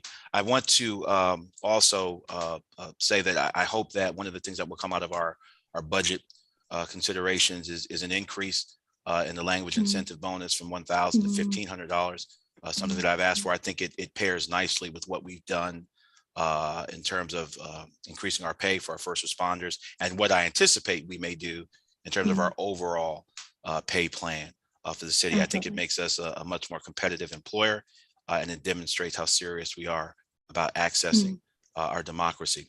With that said, question, and you touched on it in the presentation about us kind of monitoring, doing reports and catching stats to make sure that we're in compliance with the language access plan. But how many avenues or portals will members of the public have to grade us on how we're doing? I remember a couple of times hearing from residents and constituents that, oh, we didn't have interpretation here, or you didn't have the document in Spanish. And I know we're still ramping up, but in addition to us kind of policing ourselves, will we be issuing surveys to the public as well, or will you be looking for on-ramps for folk who are outside of City Hall to score us as well?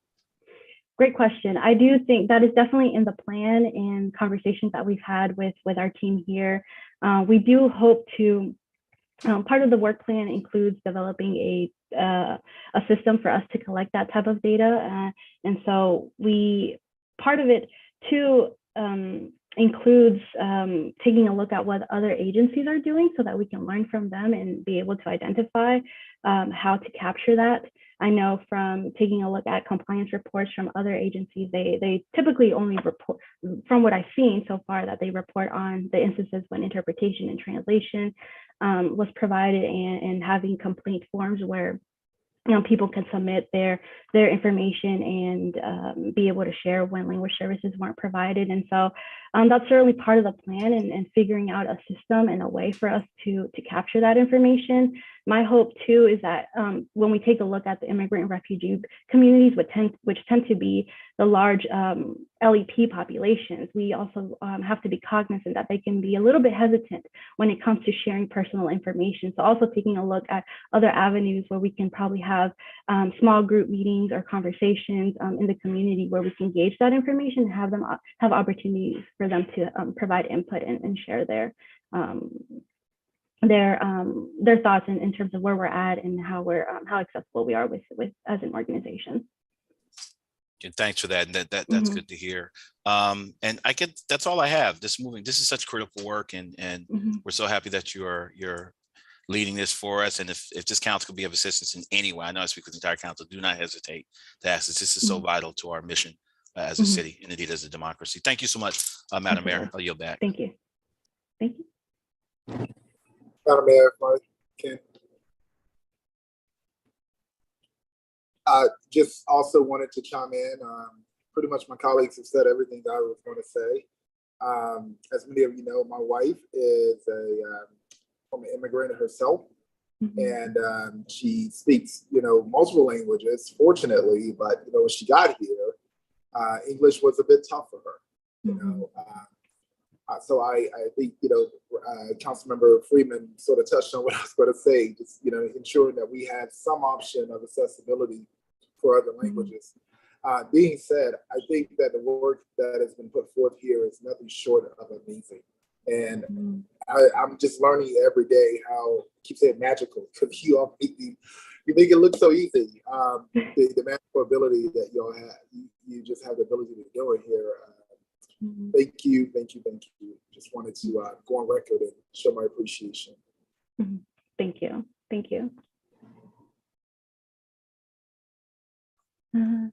Councilmember Freeman, I see your hand raised again. Did you have a comment?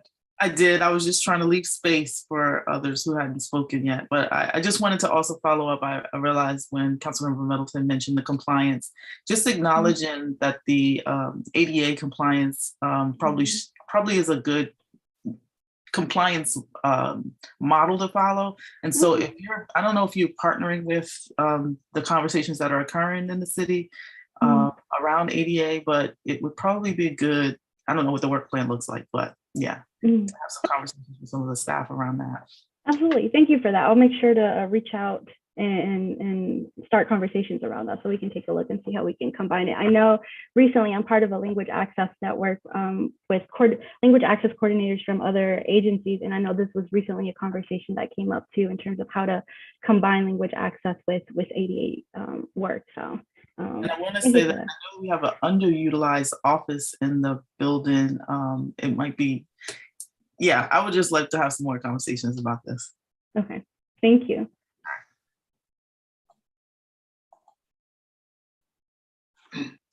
Any other questions for Mishel? Well, thank you so much, Mishel. I appreciate you coming here today and giving us that overview. I don't think this body needs reminding, but perhaps some others aren't aware that this is specifically addressed in our strategic plan as an initiative to expand the outreach and engagement to non-English speakers in our communities. So it's very, very important. We're happy to have you here.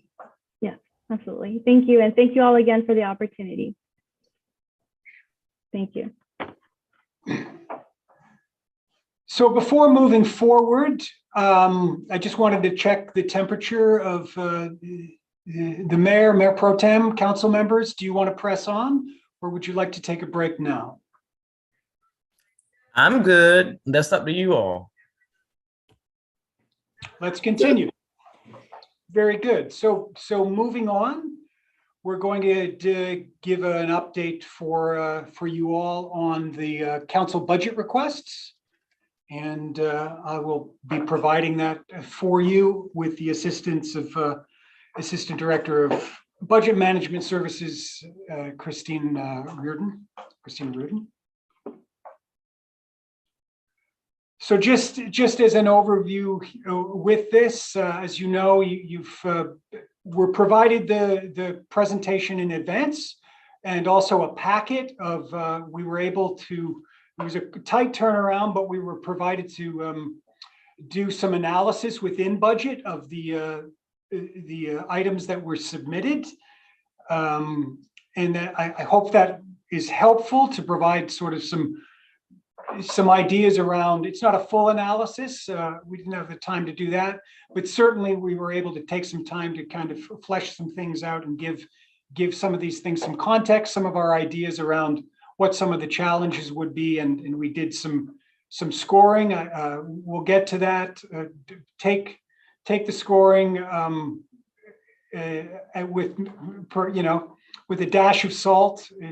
Scoring is not the be all and end all, but again, we tried to provide you with some basis to make a decision.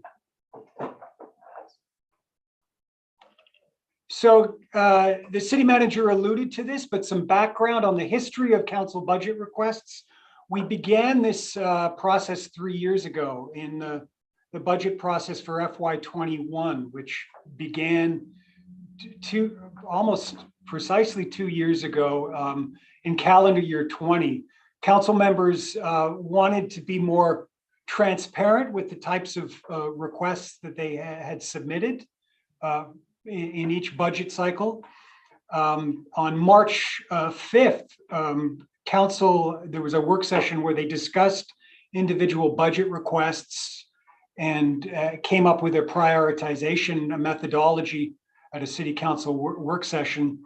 And then the coronavirus pandemic hit, and that process was suspended that year. So moving on to last year in FY22, we initiated the process again, beginning in December 2020, and council submitted 11 requests last year, totaling $2 million. And on February 4th, a methodology for making decision was selected using scorecard ranking. On the 25th, BMS staff vetted the requests through this ranking and shared at one of the budget retreats. And there was a discussion at that retreat with City Council on the requests to provide guidance to staff. And just, if that's a tip to say that's the direction we want to head in with today's discussion. And then on May 2021, that was, I'm sorry, Christina, I forgot the last item there. I think the city manager used the guidance in developing the proposed budget. So this year, substantially fewer requests. You see, I believe, 7 there. That one of them has been broken out. There are actually 6 items that were brought in, so I'll briefly go over them. One has been referenced already, city language incentive pay increase advanced by Mayor Pro Tem Middleton, a reoccurring amount of $40,000. An item, the Durham open space and trails land acquisition, which was advanced by Council Member Caballero. And I've split this because a part of the request was $1.5 million for land acquisition. But in addition to that was a request for an FTE, for a full-time employee. Where that would be housed, there's some discussion about is where that would be best served. But with benefits, that position would be approximately $108,000. That would be a reoccurring thing. The question mark next to the land banking is, DOST submitted this item and they said, well, that for now, that's all we would need. But there is some question about future land acquisition. So that's why there's a question mark there. Continuing increased funding for boards and commissions. That was advanced by Council Member Johnson. just an addition to an amount that already exists of $4,000. Increased funding for council interns, again, advanced by Council Member Johnson. The increase would be about $26.5 thousand, and that is to provide an intern for all council members. An employee ownership technical support pilot program that would be a 2-year pilot housed in the Department of Office of Employment and Workforce Development. There's a one-time amount that it's $75,000 over 2 years, I believe. And then finally, ShotSpotter technology, partially subsidized a pilot, so a 1-year pilot advanced by Mayor Pro Tem Middleton. The one-time expense for the pilot would be $197,000, but there is an option that you see fleshed out in the materials of possibly extending that to a 4-year contract. And that's why you see I think the high on that is about $700,000. So the current process, BMS staff reviewed the requests provided by council with an analysis for each of the requests. And we scored submissions for council using the scorecard methodology developed. I know in past years, we asked council to do some scoring. We simply didn't have time for that this year. Also, we didn't know that there was as much value. Scoring is more useful when you have 11 items. I don't know how useful it is with 5 or 6 items. That's why I said I would not pay too much importance to the scoring. It was just something to help you. So the scorecard rating, this is the same system that you had used in past years, rated on or scored on impact, population served, advances in equity, strategic plan alignment, funding frequency, and administrative impact.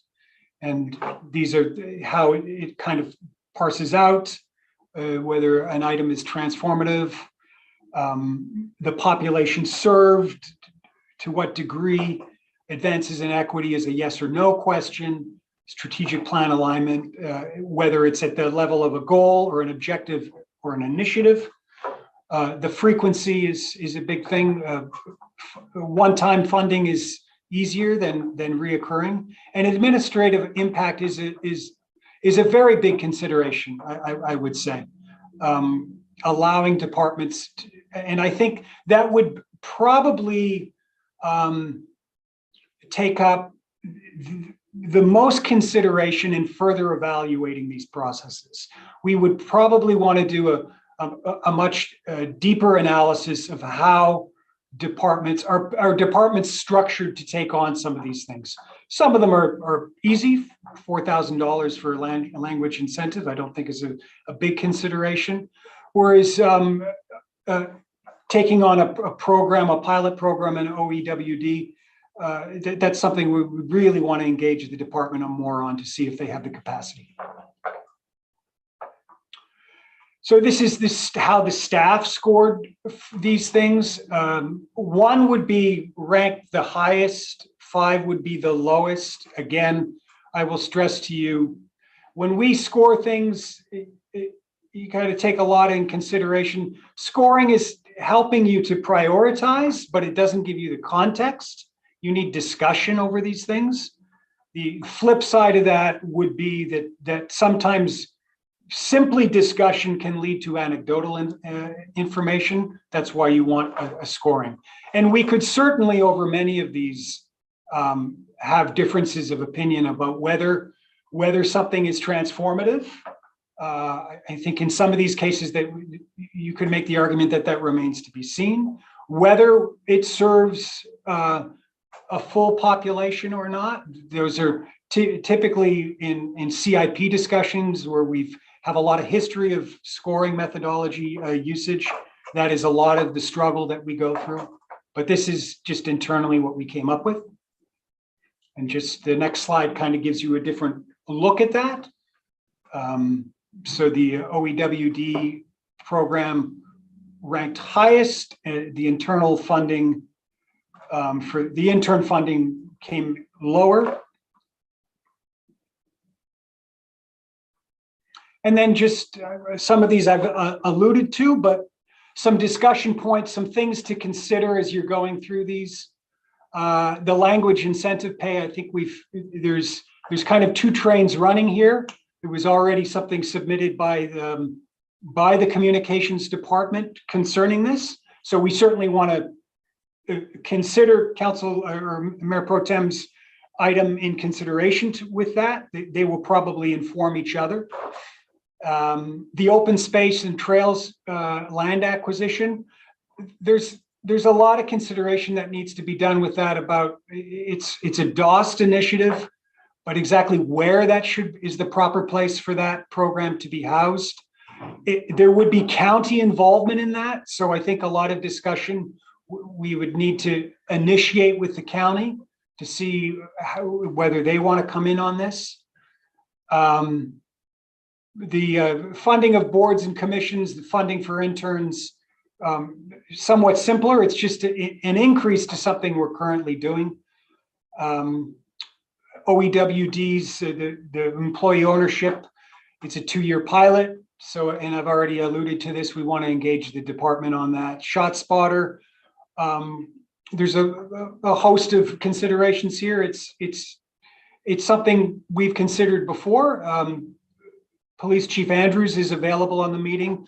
Should you want more information on that? I know Mayor Pro Tem Middleton in his submission suggested some community engagement around this initiative. So certainly I don't think it's ready out of the box, but we certainly want some community discussion around ShotSpotter. And then to the next slide. So our next steps would be to get some guidance from you, some agreement on these requests, which ones you'd like to continue moving forward. If there's any you feel are not, there's not a consensus around moving forward. We've also alluded this, we can include the recommendations in the budget development guidelines document that we will visit tomorrow. Last year, I believe the language was city manager will consider approved or those items that were deemed to move forward. I think we're recommending similar language. And then the approved requests can be considered a possible discussion in the proposed budget, which will be presented on May 16th at the City Council evening meeting that evening. So with that, I believe that gives you a framework, a structure for discussions, and we are happy. Staff is available, as I say, the police chief, budget staff, to answer any further questions on these items. Thank you so much. I'll open up the floor for colleagues' comments, concerns. Madam Mayor, I'll kick off if that's all right. Just real quick. John, thank you so much for this really important work and for the work the staff has done. I did just want to clarify something with respect to the initial, the shape of my initial request relative to ShotSpotter. It was $1 million placeholder. I appreciate the due diligence that the staff did. And I think the 4 years, you said possible 4 years, whatever, it's still south of $1 million over 4 years. But I did just want to clarify for the record that my appreciation for the specific cost for this fiscal year would be if we did it, but that it was $1 million placeholder. And it is, not knowing how things would parse out ultimately, but I just did want to clarify. That is correct. Thank you for that. Absolutely. Thank you. Thank you, Madam Mayor. I'll have more to say later. Thank you. And I see Councilmember Johnson has her hand up. Hey, thank you. Thanks for doing this work. Appreciate the analysis. Just wanted to give a little bit more context to the OEWD proposal. I have had some conversations with Andre about it already, and it would be a contract with an outside provider to provide the services. So OEWD would just manage the contract, and they indicated to me that they have the capacity to do that. But absolutely should continue to engage them in the process. But just wanted to let John, and other budget staff know that I had already talked to him before submitting the request. And then the thing about interns, I had a brief conversation with Diana about interns, and we realized that it was difficult to, the amount of funding we had, it would be difficult to hire somebody who could be there for the entire semester just because we didn't have sufficient resources. I don't know what folks' plans are for hiring interns. This is kind of like, if everyone wanted an intern and everyone wanted them for the entire semester, this is the amount of money we need. But if people don't plan to hire interns, for example, I have no plan to hire an intern, then we don't really need to move it forward. So I feel like we should just have more conversation about what people's actual plans are for interns over the next year. We might not, it's a small amount of money relative to lots of things, but we might not need it in the budget. And given that the analysis was pretty that it was kind of a low score, I wouldn't want to prioritize it over other items. And it's a small amount, so maybe it doesn't matter, but we should have more conversation about whether or not people want interns. Thank you.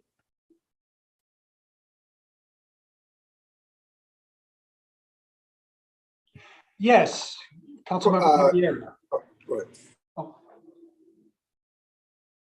Should I go or should? Yeah, sure. And then Councilmember Williams. Sorry. Thank you. Good afternoon, everyone. Good to see you all. Apologies for being late. I appreciate the patience. I just wanted to share that the items that I brought forward are actually asks from, Durham Open Spaces and Trails with the support of Environmental Affairs Board, and I think some other commissions. And those are long-standing requests. I think this is now, it's the 4th year that those requests have been made.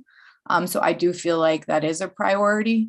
So I just wanted to add that kind of clarification that I am acting, and so is Councilmember Freeman, as our liaisons to those boards, and just helping them route those items versus, I want to acknowledge the work that those people have done because they've been very diligent advocating for that. I also want to share that I know with the fund, there's the position and then there's the fund. And I think that honestly, any amount we can dedicate would be a win, quite frankly. So I want to just share that so that people aren't like, oh, that's a lot of money up front. I think the idea is that we just make a commitment that we could build upon. I think that the position is something that folks have been very eager to have, because even if we dedicated some funding to more funding to a fund for open space, if we didn't have a person who is really dedicated in doing that work, we're not really going to hit the targets that I know that the folks who are advocating that we do more, that we won't accomplish that. So I just wanted to provide that extra context. I do think it should be a priority because it's been something that's been advocated for several years now. It scores very high on equity. I think because we've been doing so much work around our CIP and other things like that, we're well positioned to do that work extremely well. So I hope that we can get some agreement on that on council. Wherever we land on funding, that we do at least make a commitment to start to apply a little bit more to the actual fund, and then to create the open space implementer position. And I expect that we will see some advocacy and some emails and some public comment on those issues, because those folks are some pretty hardcore commissioners for our city. And I do want to acknowledge that Councilmember Freeman has also been in many of those conversations.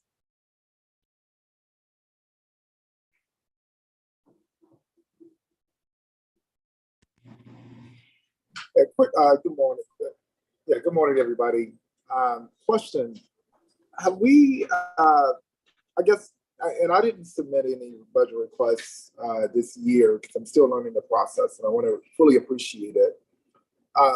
But when we submit the budget request, is this a matter of us initiating something, or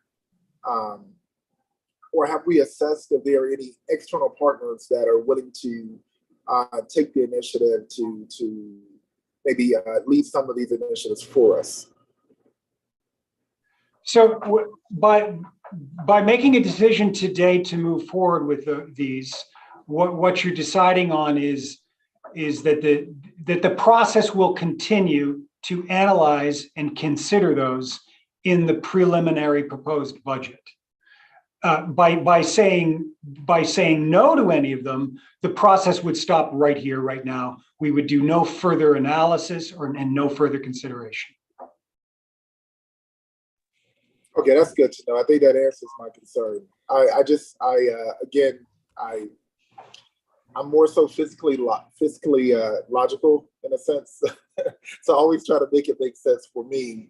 And I know that we've done some pretty cool things in the past, you know, and I know that we have some community partners knocking our doors down, and I'm seeing some of the things they're offering, you know, to work with the city on. So that's why I asked the question whether we need to initiate these things or do we invite partnerships. And as I'm personally focusing on building better corporate partnerships, the fact that this is considering whether we consider it moving forward is what I wanted to hear. I appreciate that. So thanks, John. I too, like Councilman Williams, did not send any budget requests in basically because I felt like I was just too new to this process to begin trying to spend money or ask folk to spend money. So kind of wanted to go through this process and kind of learn before doing that. So today you're saying that we need to make a decision on the budget requests that have been submitted to move forward or not. Will you guide us through that process? And we take them one at a time, I think. What do you all normally do? How does that process work? I'm happy to facilitate that. In the past, council is somewhat self-facilitated. I think what would be helpful would be to put the items perhaps on the screen. Yes. And another thing I would suggest is to see if there's any consensus around, well, we just know we want that to move forward, or we just know we don't want that to move forward. And then to knock those off, and then there may be some, you know, spend the majority of your time on the gray areas where you need discussion. That would be my suggestion. Okay, let's take them one at a time then. So if Christina can pull up. Yeah, we have someone putting them back on the screen right now. Okay. Thank you. And just a reminder that the DOST one is combined, and as Councilmember Caballero said, the 1.5 could be any amount. Okay, I guess the first question I will ask is if any of my colleagues have any questions regarding the budget requests that have been submitted, any particular ones. For me, I definitely like the Durham open space programs. Those are kind of non-controversial in terms of moving forward for me. Also, I think most of them are, as a matter of fact. But are there any specific questions about ones? We may not have any questions. And I think the open space one, since that's the longest standing one that you all have been talking about, maybe that's the place to start. Since that one's been before us before folk. Is there any questions about that? Madam Mayor, there are hands raised. Did you want to acknowledge in order or just let's jump in? Let's jump in. Let's just have a discussion. Let's round robin. Let's go. Now I have to pull you all back up. Let's see. I had a quick question about the city language incentive pay. That's like a clarifying question because it might be able to pull it off our queue. If I'm not mistaken, last year when we did the language access coordinator, because it was getting routed through the department, just as it's stating here. And I do want to acknowledge Mayor Pro Tem Middleton, because I very much believe we need to fund this. So this is not I'm pretty sure you're the one who prioritize this. I want to thank you. And so it's not a question about whether we fund it or not.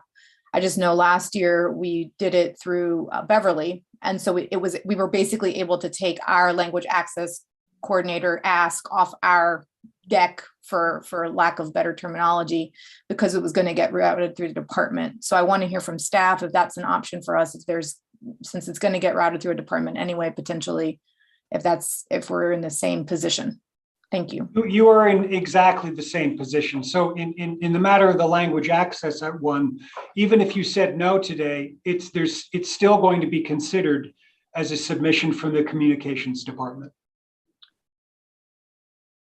May I clarify as the one that submitted it?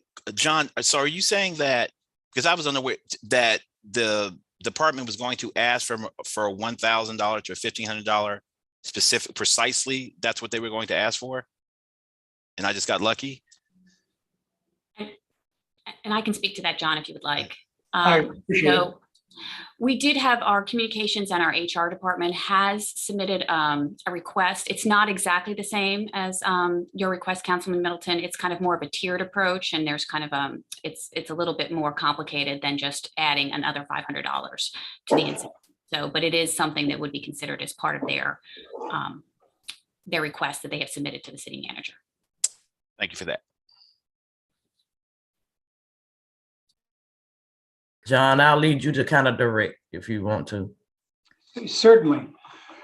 So perhaps that's the easiest. And do you want it to, you could say, well, since it's already coming forward, we'll leave that one off. I don't want to be presumptuous. Well, yeah, as the one who kind of initiating it, I trust that whatever the department brings forth is going to be generous and on point, but I'd like to see the specifics of the ask relative to, before just kind of taking it off. And that's not any indication of no trust of the department, but I just wouldn't know, what it looks like relative to my ask. So Mr. Mayor Pro Tem, I think the discussion around that has to do with, if I am correct, and staff can correct me if I'm not, your specific ask is, we have a certain number of employees. We always have a certain number of employees who have qualified based upon testing that they can speak a second language, and they receive a language incentive because of that. That is right now $1,000. And the assumption here is that your request is to basically change that base number from 1,000 to 1,500. I believe that the Department of Communication, and Beverly is here as well, was working to refine a proposal that, as Christina has mentioned, that was a tiered proposal based upon how employees actually use the language, the second language, or the multiple languages in their job. And that was work that the steering committee had been working on, during the time that they have been in existence. So I do not think that it is the identical proposal, but it is, it crosses over, and you all will have to decide, if you want, this particular item to advance, to simply bring that incentive that we currently have from 1,000 to 1,500, or you want us to continue to evaluate the tiered program that the department is advancing. Right. I guess my point is I'd like to juxtapose the two. I mean, I have no idea that the tiered program that the department's going to advance, that the 1,500 would be the floor, like the floor of the tier. I don't know what the floor would be or the ceiling would be. So just for, decision-making purposes, I'd like to just see the two juxtaposed. Madam City Manager, if I might add on to what you said, we did do a survey among the people who have qualified to provide language information or to translate or interpret on behalf of the city. And they did tell us that they preferred a tiered approach because some of them actually work a little bit more than others, and they were still getting the same amount. And in addition to that, they are either better in translation or interpretation, or they can do both. And they wanted to see them, we wanted to see them compensated for the ability to do more. For example, if they can provide both interpretation and translation, they would get paid more. However, if they could do one or the other, for example, translation or interpretation, they would get paid a little bit less. Let me ask my question this way. And do you know, can you forecast today in the departments, whatever the department's going to propose, that the lowest amount you can get is $1,500, whatever the tiering is? What do you know today that within your proposal, $1,500 will be at least the minimum? We are still working on that with budget, and I would have to defer to them to determine what amount in total would be appropriate. Right, and that's my point. Absent that number today, I would need to see the plan juxtaposed with, I mean, if we could say today, it's going to be no less than 1,500. And if you go, you can go up from there. But if the floor is 1,500, then, you know, we're good. But if we don't know that today, then I would need to see the plan juxtaposed with my ask until we substitute those variables. Understood. If I could interject, I would just like to say that I think this would probably be a good one to hold off on and to just allow the staff to finish their process, because it feels like it's a large undertaking with a whole team of folks, as Councilmember Caballero explained, and I'm hearing Beverly explain as well. And I think that it's probably better to go through their process and figure it out internally to their language access plan, rather than us as a council kind of over or kind of top down pushing that it should be a minimum of 1,500. So I would just let them go through their process. I think it's already been, you've raised the issue.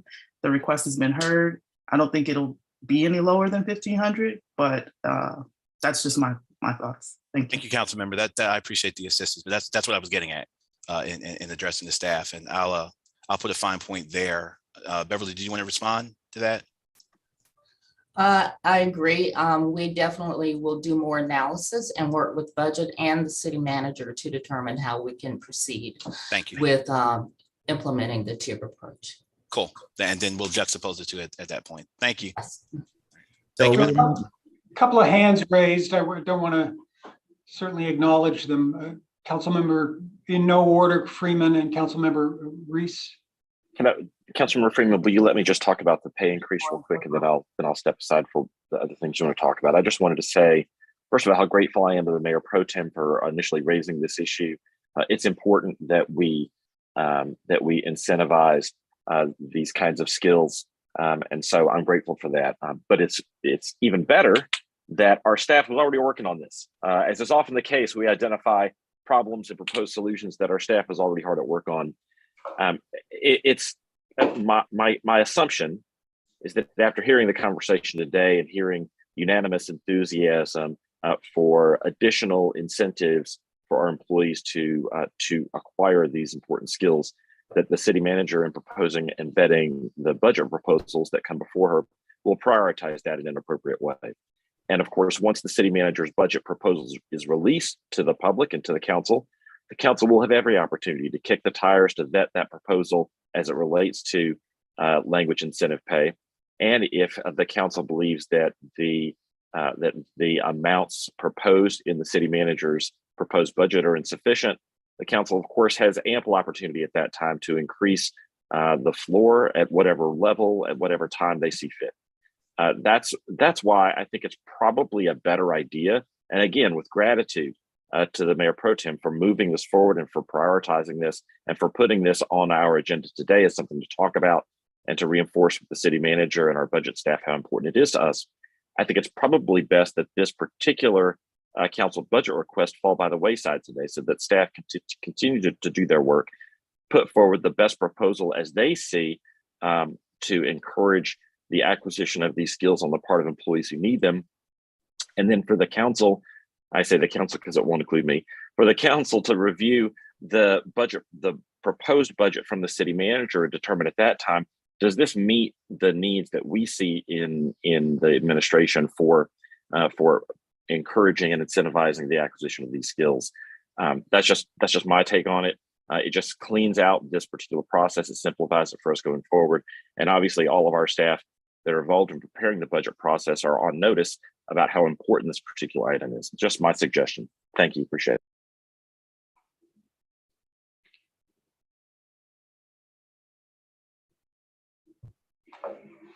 So there are a couple of other items here that are fairly low dollar amounts. And, oh, I'm sorry, Councilmember Freeman, you have a, please, go ahead. I was just, for the next item, I was just gonna ask a couple questions. You can go ahead. Very briefly, so there's a couple of items that are very low dollar amounts, the boards and commissions grants and the interns, and would not require a lot of work around the analysis. Meaning, I don't, if it's your pleasure to move them forward, I think you should possibly try to get some consensus now on those. It will be my pleasure to move those forward. Does anybody else want to comment or not? I do, and I think I took to heart Councilmember Johnson's comments about kind of gauging what our desires are with respect to interns. I plan on hiring an intern next year, and I think the threshold that these amounts are under, I don't have a problem moving it forward and just having the bandwidth and the bandwidth to do it if we decide. If we don't, it's not like it's a gazillion dollars sitting there or so. I think these amounts are ones that I can live with being in the budget, whether council chooses to avail themselves of an intern or not. We don't have to spend the money, but I don't have a problem with it being there. I was just going to agree with Madam Mayor and just agree to moving forward. Charlie, that's a yes. Leonardo, Jillian, and Javier. Council. Yeah. I've already bought some. I've already, just started seeking folks that would be interested. I think it's a great way to engage folks that, younger folks that would be interested in the political process. I think this is important. Okay, that's, I think, 3 decisions. I see some hands up, and I don't know who went up first. So, Councilmember Reese. Sure, I wanted to talk briefly about the open space and trails items because it feels like that's next. I am in full support of the new FTE as that's been advocated from our friends at Open Space and Trails from DOS for a number of years. I think it's important, but I think it's also important that the administration determine the very best home for that position. I think one thing we have to understand is that we here on the council, I left the door open. We here on the council have all kinds of great ideas about what could happen and what priorities might work, but this is the kind of decision that really needs to happen at the administrative level. We really need to let our staff guide us on that. But I think the position is great. I think the case that DOS has made over the years about how having the position in and of itself generates activity and focus and makes it possible for us to do this kind of work. Those are also arguments that our colleagues, council members, Calbier and Freeman have made over the years. I think that's really important. So I'm in full support of that. With respect to the acquisition amount, I really appreciate Councilmember Calbier's clarification that that's not intended as necessarily a recurring amount. But I do think it's important to put something in the pot to start with, because we don't know, how active will this position be in acquiring this? What are the opportunities? What are the costs? How often can we expect to see an amount get used up, get spent through, and need to be replenished? I think I can foresee a time when it would become a recurring item. But right now, I just don't think we know enough, and I appreciate Councilmember Caballero being clear about that. I think whatever amount the council decides to put in, I do believe that, given that we don't know that we don't believe this is a recurring amount, and that we're not sure the best way to fund this going forward, I think the best source of funds for that, I don't think it's beyond our brief to talk about that now. I think the best source of funds for that is probably fund balance, because it is the kind of one-time cost that we're using to get a program up and running, see what opportunities the position itself can generate through activity and community engagement, and looking at parcels that are on the market or might be able to be put on the market. This is the reason why you have a position like this. The county's been done a great job with their work, and I think we should get into this game as well. So those are my thoughts on those two. Thank you. So with that, I think I heard 4 votes now for the DOS item. And again, all that means is, and I'm sorry, I heard the mayor, I heard Councilmember Caballero, I heard Councilmember Freeman, and now Councilmember Reese. I just want to be clear. I just want to be clear that the item I support is the open space and trails FTE. I do have concerns about the land acquisition, just acknowledging that 3 pieces of property could be that 1.5 million. And I would really rather have a process in place through our real estate division that highlights those items. Because I noted there was 44 parcels mentioned in the write-up. I know when I submitted this a couple of years ago, the land acquisition piece was not with it. And so I would love to have more feedback on that from our real estate division, from general services, essentially, around where those pieces of parcels are and all of that before we move forward with an amount. Just acknowledging that I don't know that the 1.5 million is necessary today. I agree with Charlie that, with Councilmember Reese, that it would be a better use of fund balance to use those dollars that way, rather than in our budget, in our regular budget. And so I just want to look at the process and probably go about this a different way. And so I would vote for the open space and a different process for the land acquisition.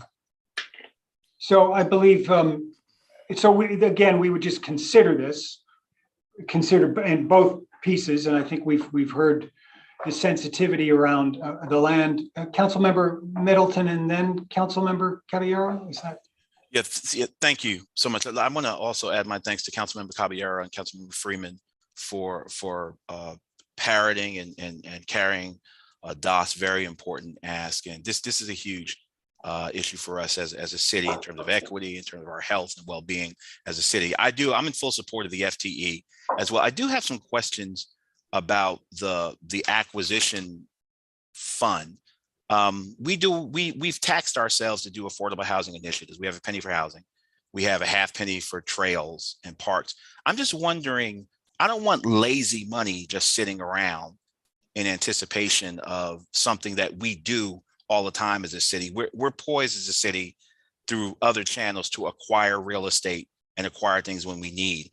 I'm wondering if us as a council, maybe making it one of our city's goals and values to be vigilant for opportunities to acquire land for open space use would be a better way forward, rather than kind of determining some predetermined amount that's sitting non-interest bearing, I assume, or just sitting somewhere.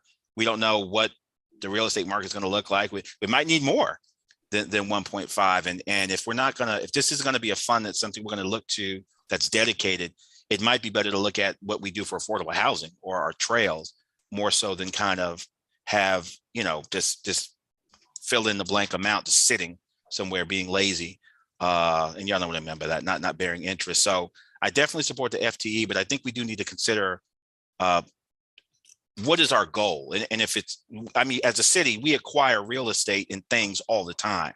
Is it possible to just use the mechanisms and apparatus we already have in place to acquire real estate, with an understanding that this is now one of our priorities and values as a city, that as we see these opportunities arise, because you're going to have to come back to us anyway, even if it's 1.5 million, you have to come back to us anyway for any purchase agreement.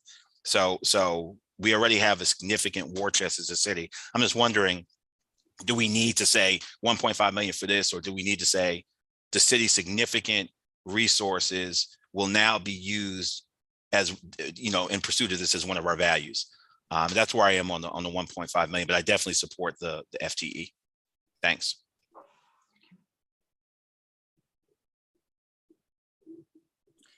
Thank you. I'm glad to hear that folks are in support of the FTE. My understanding, and this is a conversation that's happened at the DOS level quite a bit, is that we're trying to mirror, I think, in a way what Raleigh's already doing. Raleigh ends up having a fair amount of dedicated land in Durham because of, Falls Lake is their water. And so they are very interested in purchasing stuff around there. And so it was if I'm not mistaken, an idea or concept that was mirroring what's already being done by another municipality. But my guess is staff would be able to provide more context for colleagues or even DOST commissioners.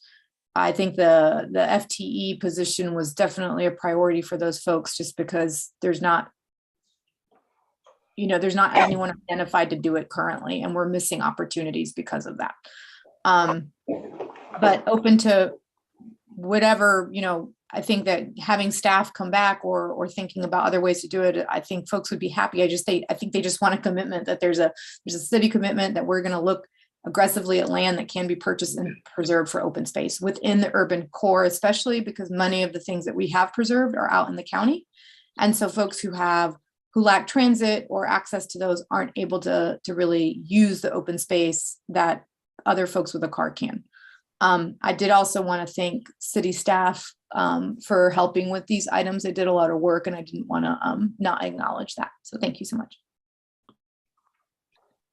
I just wanted to thank the Mayor Pro Tem for putting some thought into what it looks like to try to fund the acquisition portion of this FTE over the long term, because I think he's 100% correct. It makes no sense to be doing this arbitrarily on a periodic basis. And I don't think it makes sense to do it periodically as an ongoing basis from fund balance. He's absolutely right. And I think once the position is created, which it sounds like it now it will be, which is fantastic. And once the position itself, I think the rationale for it is that it generates opportunities to acquire open space.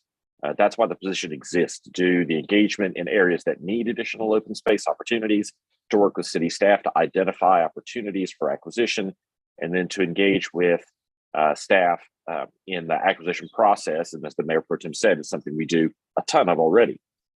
I think the justification for putting some money in at the beginning, again, as rightly pointed out, an arbitrary amount at the beginning, is that we don't really know how many opportunities are going to be generated, what the speed to market is going to be in terms of acquisition, what the costs are going to be out there.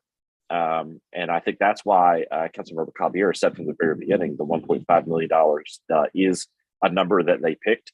Seems pretty good to me, given what we know about kind of the real estate market right now. And I suspect it won't cover a ton of opportunities, but I think it gives us at least a start. And I think the other benefit we have in setting some money aside at the outset is that otherwise, Mayor Pro Tem is absolutely right. We put a ton of resources into real estate and acquiring land across the city as an organization. But I think one of the great things about setting aside a particular pot of money for this work is that then those acquisition opportunities don't have to compete with the other important real estate acquisition work that the city's already doing. This creates a whole separate channel for the work that the city is not doing right now in an intentional and directed way. That's why the position would be created, and that's why the money is important. But I do agree. I absolutely agree that after that once we seed this work with an additional, and whatever the amount is, 1.5 million is what's in the request. That seems fine to me.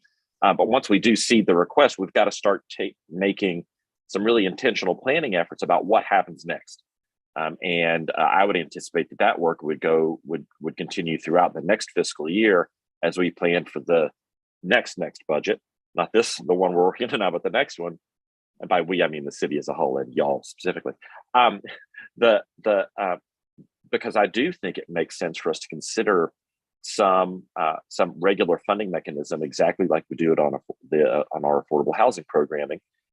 Obviously, we probably wouldn't need a penny every year, although I'm sure DOS would be psyched about that. But some increment on our tax rate also has the benefit of allowing those resources to grow as the underlying tax base grows. So anyway, those are my thoughts about that. It can be done a bunch of different ways, but I think that's the path that makes the most sense right now. Thank you. Councilmember Middleton and then Councilmember Freeman. I want to thank Councilmember Reese for, as usual, his on point, incisive comments. I guess for me, I'm wondering if once we onboard the FTE, that the conversation about initial amounts might be better had with that person. And the reason why I say this is because I think at this point, I mean, as the council, we can determine what our values are and what the priorities are in terms of acquisition.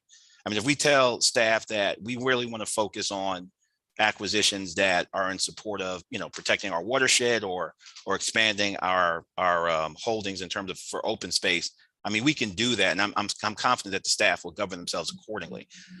My concern is that, 1.5 million is 1.5 million, that if it's spoken for in the budget, that may or may not get spent, or it's an amount that we can actually, the purpose of the amount is a purpose that we can achieve in other ways through mechanisms already established, then that's 1.5 million we can't put in the budget somewhere else.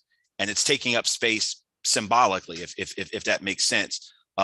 We don't know what the acquisition is going to be. We haven't onboarded the FTE yet. And 1.5 million, that's going to go towards our $500 million budget. And when we look at other things we need to fund, I just think that giving ourselves that 1.5 million space somewhere else, while still in a position to accomplish what that 1.5 million is aimed at, would just, from an agility point of view, a mobility point of view as an organization, would just put us in better shape. For me, at this point, 1.5 million would be a symbolic nod to the work. And if we don't put it in, I don't think in any way we do violence to still meeting the very noble and necessary goals of what DOS is asking for. We still have the financial wherewithal. We have the agility as an organization. We have a council that can tell this staff, we want you to be vigilant, particularly for acquisitions that serve this purpose. And now we've got 1.5 million of bandwidth that we can use somewhere else in the budget without doing any violence to the noble goals of DOS and the intended result of this ask. That's my position. Thank you. But Councilmember Freeman, just before you speak, I think we've certainly heard you that we will pay particular attention around the process for that land acquisition. All of that would be questions that we would ask. And just a reminder on the time, I want to be sensitive to the fact that there's still, I believe, two remaining items, the last two items on that list that we need to discuss. Councilmember Freeman. Yes, thank you, John. I just wanted to circle back to Councilmember Caballero's point and just acknowledging the FTE role and the kind of wherewithal of all of this. I do want to make a pinpoint that I do feel like if we don't make it, I guess a clarifying point around where this position should sit, I do want to say that I know that this FTE, and the reason I've been so adamant about it, it has to be someone in planning. It has to be someone engaged in our zoning and development in our city. As Councilmember Caballero mentioned, our urban area is depleting, and without a plan in place for this open space, the dollars won't matter. We won't be able to afford the areas that we're trying to keep available for folks in the urban core. And so that's just one point. And then around the 1.5 million, I do want to be clear, like my main area of concern is that each and every year, if we add $2 million to our budget, where are we going to stop it? I mean, how is this going to trickle out into our community as tax increases? And so I do want to be mindful that if we're going to add that $1.5 million fund, there needs to be a fund that depletes a little bit at the very least. And so just putting that out there. Thank you.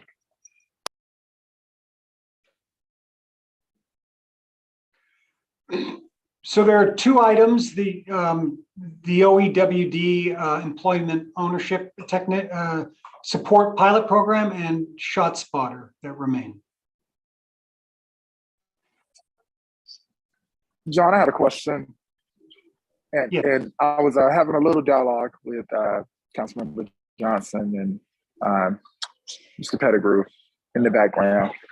So I'm asking this question because I'm still learning the process. So when it comes to, I guess I sort of alluded to this earlier too, when it comes to initiating programs, if you were to identify an external partner that is doing some of these programs in the community, and this is not just specifically to this one, but just in general, do we have to continue, or is it a way that we can identify some of these efforts that are already happening, basically? And I'm asking that question because it may be an opportunity for us to get more, to do more, to reach more people, or to do less. I'm just trying to get an idea around how this how this works. And I'm also asking because I may when I do submit a request in the future, I'm trying to learn the process of how I can best expand it and maximize it. I mean, I certainly at this point, I mean, I don't know because I haven't looked in depth, but certainly I think that would be a component of the analysis. Always a consideration in any of these things is there somebody is there an external entity that can do the job better? That's part of, but rather than taking on a program ourselves. That's kind of a core component of an analysis and a question that we typically ask. Okay, thank you. Because I love this idea and this concept. I want to make sure that we could get the most out of it. So as we're moving with it, I hope that we could potentially do more. Maybe not necessarily in our budget, but with a corporate partner or something. Mayor Pro Tem, I keep calling. I appreciate Councilmember Johnson putting this forward. Oh no, John, I am a council member. I'm a proud council member. The Mayor Pro Tem is a new thing. So council member is the one that sticks. So I appreciate you. No worries, buddy. So I did have a question of the technical support pilot program. I did have a question about bandwidth within that department, because I know we've got shared prosperity on the menu. We've got built to last on the menu. There's some deliverables we're still waiting for on some pretty big initiatives from that department already. So I did, and I was glad to hear Councilmember Williams and you talk about the possibility of shopping this out. But I guess my question is the goal of this pilot to proactively prescribe this model of business to business owners, or to help those who ask us for help in it? In other words, are we advocating this as a city, or are we providing support? And what's the market? Have we been getting a lot of ask regarding help in this area? Because I know we get asked all the time about startup capital and building capacity to compete for RFPs and things of that nature. But is this something that we're getting a lot of asked for? And is the goal to prescribe it, advocate this, or just be there to help people who proactively come and ask for help, if that makes sense? I can try to respond to some of those questions. Thank you, Councilman. No problem. And Andre is not on the call. He is watching, but I told him I would try to answer the questions and then refer anything that I can't answer over to him. So the North Carolina Employee Ownership Center, which is the proposed contractor to develop this program, is a group that supports people who want to start cooperatives and advocates for cooperatives as a business model. I don't think it would be appropriate to say that they prescribe the model to businesses. They are advocates for the model and will help people who want to start cooperatives and other kinds of employee-owned companies start them. And it is a particular focus of theirs. They want to help people create cooperative businesses. It's not an organization that does small business development of all sorts. They particularly focus on employee ownership. They're already part of some work that the department is doing regarding the legacy program, which was to help legacy businesses, particularly focusing on Black-owned businesses, transition to employee ownership as a succession strategy. So that's what OEWD has been doing so far, and has participated in a fellowship with the National League of Cities and Democracy at Work Institute called Seeds, which trained a number of people, and they've been a part of that fellowship program for a couple of years. This would expand the effort beyond just helping legacy businesses transition to also advocate for employee ownership as a model for new businesses and for existing businesses to convert, not just as a legacy strategy. And it would be shopped out. It would be a contract with the North Carolina Employee Ownership Center and the city of Durham. And they're currently, Andre clarified for me that we don't have a contract directly with them. We have a contract with another provider that subcontracts with them as part of the legacy program. So I'm not sure exactly how OEWD would want to structure it. But this would allow that partnership to expand to reaching out to additional businesses that might want to start up as cooperatives or convert to cooperatives outside of just that existing legacy framework, which is also an ongoing project that OEWD is doing. They're still building out the legacy work as well. Councilmember, thank you for that excellent primer. So is it your sense that we get into this contract with NC Works or whoever you said that we stroke them a check for $75,000 is part of their job? Do we have an existing caseload or queue of folk that are approaching our planning department or OEWD asking for this assistance? Or will part of the contract be to kind of canvass Durham and find potential users of this service?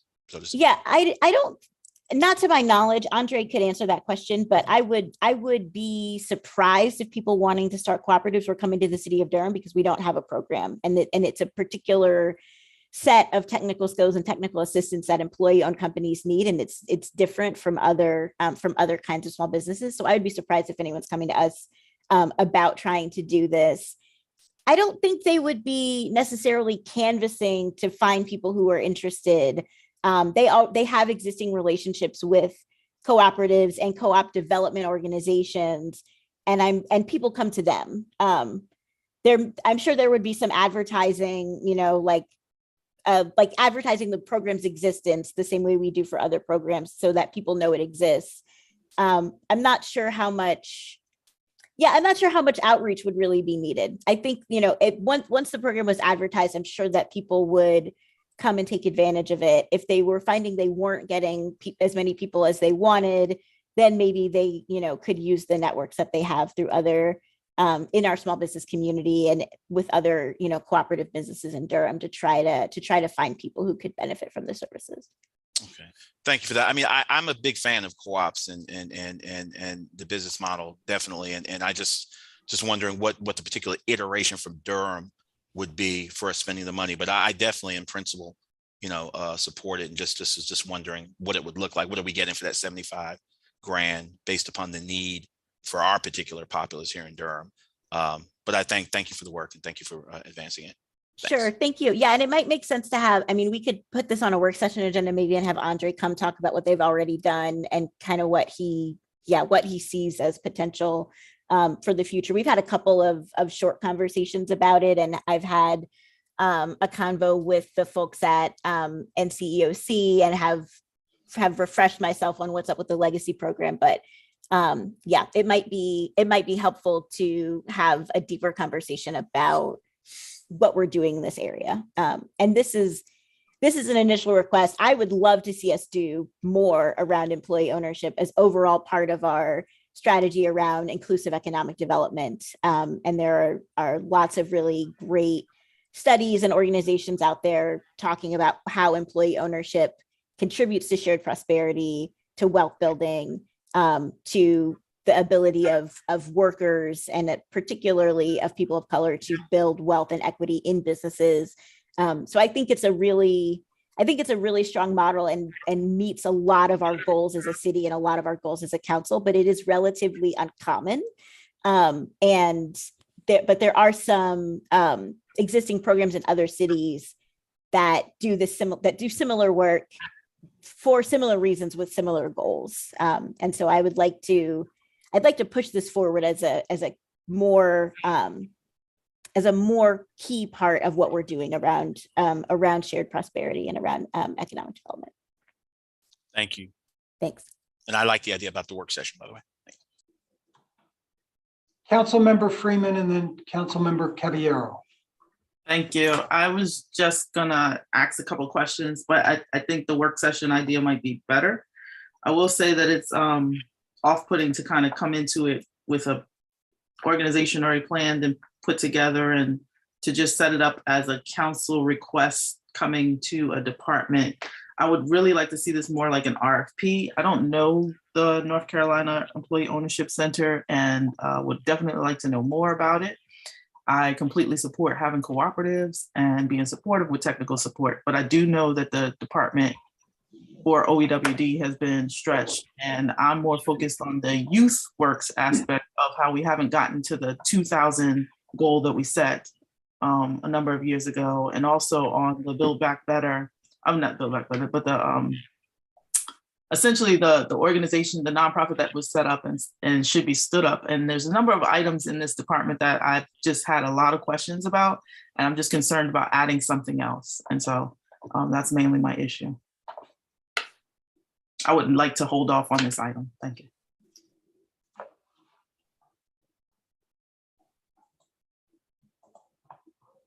Thank you. I just wanted to share that I am in support of this. I like the idea of hearing more at a work session. I know that we have discussed expanding the types of technical services and things that we do in OEWD, specifically around cooperative business models.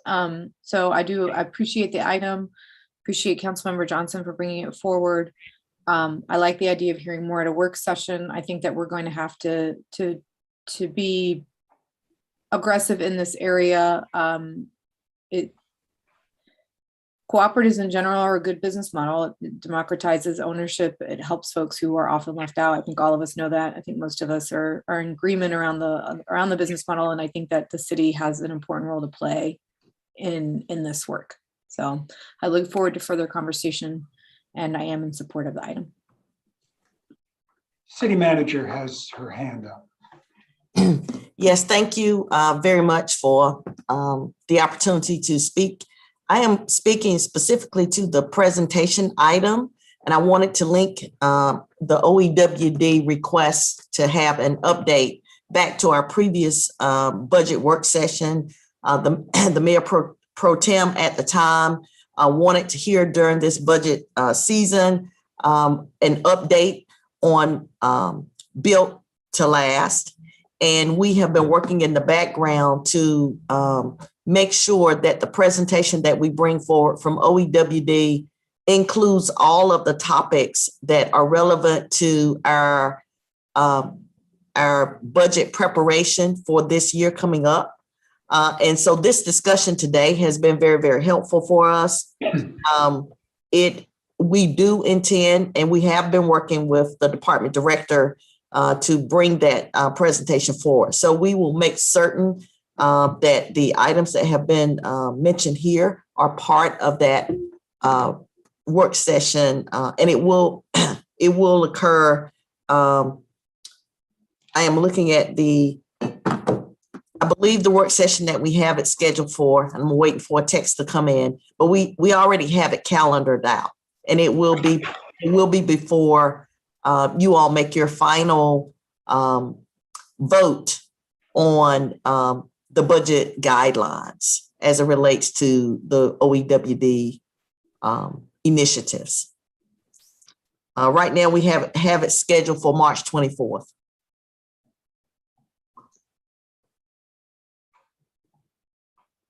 So the SEEDS program, which is really similar to what has been talked about here with employee ownership or co-ops, is a program that department does have as part of its portfolio, and we can certainly include the SEEDS update in that presentation from OEWD, as well as the Youth Works initiative.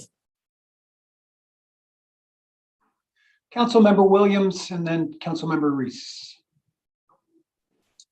Yeah, I think it's already been touched on. Whenever it comes to any type of opportunity for economic development, I want to make sure we can maximize that.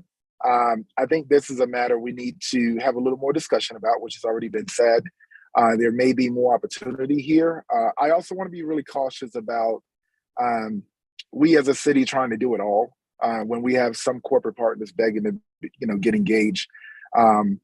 There are some initiatives the city has launched in the past, as well as even up to a meeting I had yesterday that was offering to do some of the same type of work. So as we're moving forward, I just love for us to assess the need first, if it's coming from the city, and really look at the community partners that are willing to explore and facilitate some of these initiatives. So I look forward to talking about this more at a work session at a later time, and supporting it based on the need then, as well as some other initiatives. But I just don't want to overwhelm when we have a tough budget year right now with some of these matters. So appreciate it. Hi. Probably my last opportunity to weigh in on the this technical support pilot program for employee ownership. Excuse me. Let me just start by saying that this is one of the very first things that Councilmember Johnson and I started working on together when we joined the council back in late 2015, early 2016. So my interest in this is longstanding. I think for a lot of reasons, but mostly because Durham has been and will continue to experience dramatic economic growth and expansion. And without programs that make it easy for businesses to transition to an employee ownership model, and without a city government's voice in saying, hey, this exists, because most business owners don't even know it exists. This exists and solves a bunch of problems that businesses typically have in an expanding market, while also empowering workers to build equity in the actual sweat of their brow. If we don't do things like this at a cost of $75,000 in a way that was scored very high on staff rubric methodology, if we don't do things like this, the rapid growth and economic expansion we see in Durham is going to continue, but it will continue to be a tale of two economies: one for owners and the wealthy, and one for workers and the poor. And I don't think any of us wants that. I understand there are questions. I think we should welcome those. But given that that the proposal scored well in the metric, given that it's a modest amount of money, and given that Councilmember Johnson has worked with the department to make sure that they have the capacity and the interest to do this, I don't really see any reason not to go forward with it. So I approve going forward with it. Thank you. And finally, John, I'll weigh in. I would support moving it to a work session for further discussion. So I think what I'm hearing on that item is that it's going to move forward to a work session, which will be prior to the budget guidelines. So there is still time to hear. We're going to have more discussion on that, and it can still be included. And then finally, there's just one item left, the ShotSpotter item. John, I'll go first. I brought it forth. Of course, this is not a new item for us. And I listened to the discussion and kind of the flow discussion, and it struck me that some things have finally come of age for constituencies that have been asking for things for years, be it DOST or bike lanes, any area of our city's activities you can look in, and there have been concrete policy outcomes from particular groups that have asked. And one of the things about, governments, when you pass a policy, it's rare that one policy will speak to every single constituent group in the city. But I think that, at best, we do multiple things. We walk and chew them at the same time and try to do as much good for as many people as you can as a government. Gun violence continues to be an issue in our city. Children, as I've said time and time again, continue to jump in bathtubs at night. We have communities in Durham that have become desensitized to the point, I speak to them every day, literally, who don't even call the police anymore because they just think they don't care or they're not coming, and have incorporated the reality of gunfire into just the way things are in our neighborhood. I think that's immoral, and I think that's unacceptable. I don't live in a neighborhood where I hear gunfire every night. I go to sleep peacefully. So this isn't really about me. This is about, like, those folks that have advocated for trees and bike lanes and for open space FTEs. This is about a group of people in our city, a diverse group of people in the city, mainly poor, mainly people of color, people that have had bad relations historically with police, but also up to institutional partners like North Carolina Central University. This is something that they've asked us to look at. I've proposed this pilot, and let me be clear, I really mean a pilot. My pilot proposal is actually a pilot because we've attached the word pilot to some things that we have no intention of ever getting rid of, no matter what the data says. We've already codified them. We've created whole departments on pilots, but a pilot by definition, you try it, you get the data, and then if the data doesn't, support it, you undo it. But we've attached the word pilot, knowing darn well it's not a pilot. It's going to be policy. It doesn't matter if mental health responders get hurt or, God forbid, killed. Those data points won't matter because we think it's for the good of the city, and we made the determination that no matter what, we're going to do that, even if we've attached the word pilot. So let me be clear. I really mean a pilot. I really mean getting the data.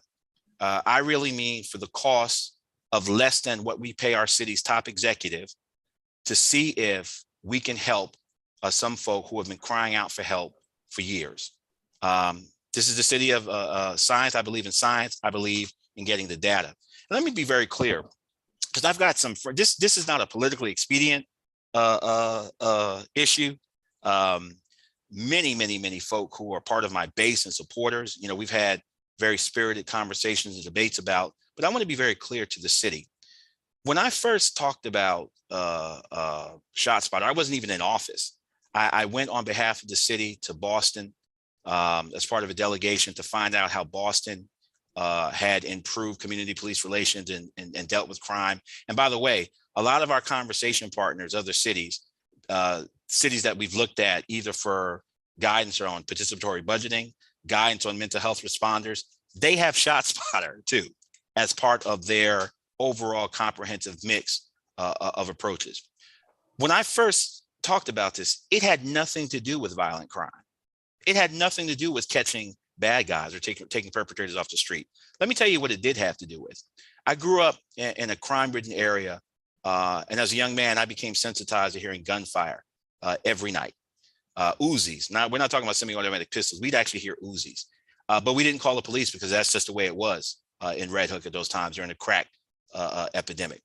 But I remember distinctly one morning getting up and walking through Coffey Park, and there was a body in the park, and they were out there, and there was tape around it, and all the police were out there and everything. What happened was we heard the gunfire. We didn't call the police, but somebody actually died. Somebody actually got shot, and they bled out in the night because no one came for them. This isn't about violent crime. This is about catching the bad guy like roadkill, like an animal. This young man laid there and bled out in the night because no one came, because we were so used to hearing gunfire. This, for me, is primarily about the belief that in Durham, if you're hurt or in trouble, someone should come to see about you, whether anyone calls 911 or not.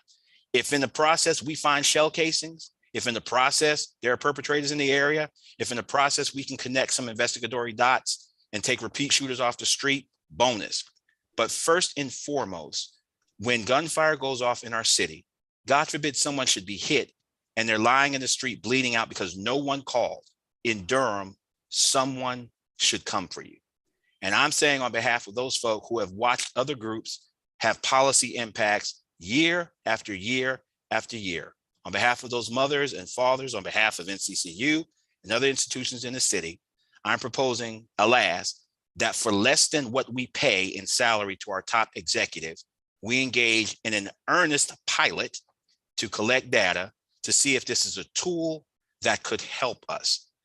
If it doesn't help us, or if it does harm, which I don't see how it would, but if it does harm, I'll be the first person to advocate for it to be dismantled, while all of the other pilots that we have named will continue to go forward, no matter whether or not a mental health responder gets hurt or killed. That we won't use that as a justification to back away from the program. So I don't think we should use cherry-picked anecdotes for this one as well. It's time to throw everything we have that aligns with our values as a city, that does no offense to who we are as a city, at this issue of gun violence once and for all. The children who are jumping in bathtubs are worth it. I propose that we move it forward. I'm just going to echo that sentiment, Mayor Pro Tem. I did have an opportunity when I was in Washington, D.C. to have a presentation with the, I think it was the president and some other members of that that company. And so I'm comfortable with moving forward with the pilot for 1 year. Yeah, let me just share my thoughts about this. I want to, first of all, say that the Mayor Pro Tem is absolutely right that there are lots of opinions about this in Durham. And the Mayor Pro Tem and I have heard most of them over the last 3 or 4 years. I also want to thank him. In the proposal that he sent, the funding request that he sent, he identified the need for some real deep engagement with our neighbors about whether or not this is a good idea. The last time this issue was squarely before the council was, I think, in 2019 or thereabouts. I think we need to, I think the council really ought to hear from folks in the community before we decide to put money into this technology. I truly believe that. And for me, the right model is the one that the city used when we moved forward with police worn body cameras. During that time, the administration took a really positive community engagement approach and had Captain Marsh from the Durham Police Department all throughout the community doing events large and small to talk to folks, to answer questions about what was at that time a new technology for Durham, and in some ways an invasive surveillance technology that can be used for good purposes. I think the record will reflect that police-worn body cameras have been a net positive in the city. But I do think that process was super important and I watched that process from before I was a candidate, during my time as a candidate, and then as a newly elected council member. I think that's the right approach. I think we need to bring our community together, and not just in a one-time, one-shot thing. But I think what was great about Captain Marsh is that he did this over a period of months, went to every part of our city. I think he visited every PAC and a number of other types of community organization meetings, stayed as long as people wanted and asked questions. It was truly remarkable. I think that's the kind of effort that's deserved here, because I think there are some very diverging opinions about whether or not this technology makes sense for Durham, whether or not the technology works for the purpose intended. And even if it does work for the purpose intended, what would that mean for police response times? And so I think there's just a ton of questions. I think cherry picking data is awful, whether that comes from folks who are deeply concerned about this technology or from the corporate interests that want to sell it to Durham. So I think both cherry pickings are bad. But I think there's been a ton of press coverage in the last year or so about ShotSpotter, and I encourage all of my colleagues to to avail yourself of that so that we can understand what this technology does, how it can be used, and how it can be misused. But I do think fundamentally that the Mayor Pro Tem was absolutely right in his funding request. We need a deep level engagement with our community about this issue, publicly on the record, to answer all of our community's questions about it before we decide to move forward with spending somewhere upwards of $800,000 over a 4-year time. I really believe that. And that's what I wanted to say about that. Thank you.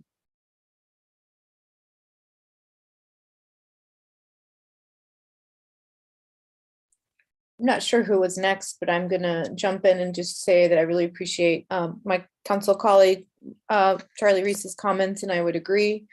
We've had some pretty in-depth conversations on this council pre Mayor O'Neill and Councilmember Williams terms. I will say that I've always been reluctant. I know the Mayor Pro Tem knows that very well, but I also know that we should have robust community conversations. And so I agree that I'm open to that part of it, but just to say that flat out, we should fund this. I've been a no. Obviously, I think it's important to hear from community and have conversations. And I appreciate him sharing some of that history and how that was done with other technology. Thank you. Thanks, y'all. I also wanted to say again, I've have been very clear that I have deep concerns about the use of this technology in Durham.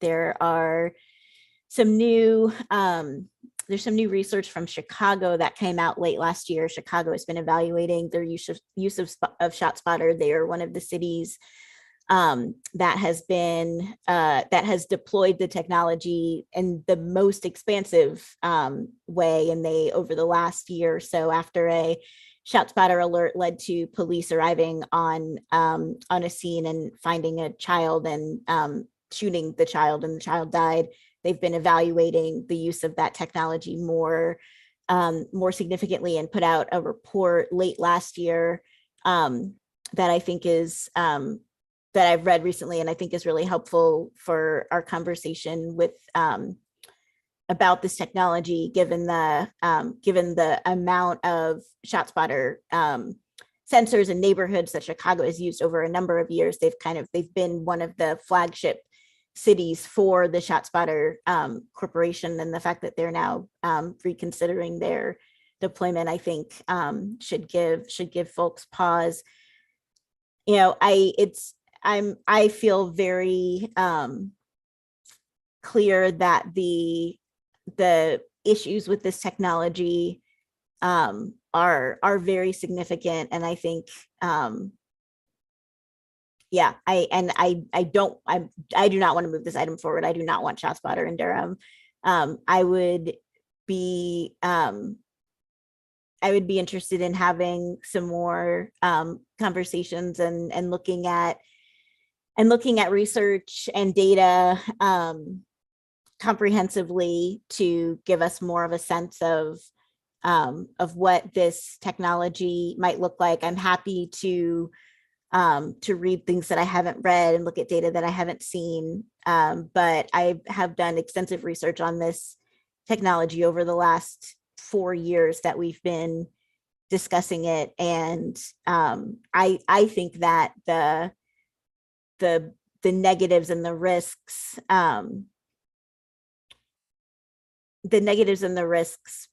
are a deeply concerning and mitigating issue to any benefit that might be obtained through ShotSpotter deployment. And I would encourage people to read the most recent research again out of Chicago, because it is it's very comprehensive and does not it does not make this technology look like a good tool for the work that we're trying to do. But yeah, I'm sure that there will, now that we're having this conversation in this meeting, I'm sure that there probably is already people in the community who will be reaching out to us and talking about this. And I'm looking forward to hearing folks' opinions and getting a sense from people in neighborhoods in Durham that are dealing with crime and with gun violence, how they feel about how this technology might impact their communities. Thanks.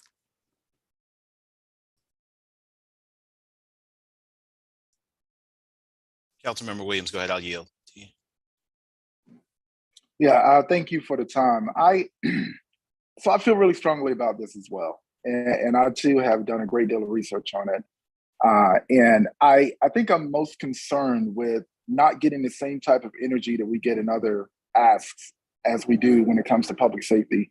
From this perspective, I don't think we have much more time to do any more listening. We've listened a lot. We've done research. We've done surveys. The survey that we recently just went over came back, and sorry about the noise in my background. The survey that we just got back, this is one of the top issues, public safety. And for us to have the luxury to sit and not offer anything but hopes and prayers, that's just not what the community want to hear, at least the community that I'm talking to. And some of us have a luxury of not having to worry about, what's happening when it comes to gunfire and violence. And I speak to that. It's not a black or white thing for me. I live in a neighborhood where it's not shooting up every night, but I do listen to the folks who are experiencing that. And what they're asking for is something, and I was elected to, listen to the community. So mostly what I do every day is a listening tour, and government is a representative body. And I'm representing the constituents, not only in Ward 3, but throughout the whole city, just like all of us are, but I do, and I think colleagues, this is where we're going to strongly disagree. We don't have time to wait any longer. We just don't have that luxury, and we can have our positions on it. That is perfectly fine. I don't expect us to all agree on everything, but this is one thing that we got to offer up something. And to suggest that we push it out a little longer with folks getting shot and killed on a weekly basis. And, I know we have is for this year, for the pilot, 197,000, whatever it is. The mere fact that it only costs a little over or under $2,000 to get an associate's degree from Durham Tech, but yet it costs $30,000 to incarcerate someone in the state. Like, where are our priorities? We can't even give this a shot. And that is my biggest concern.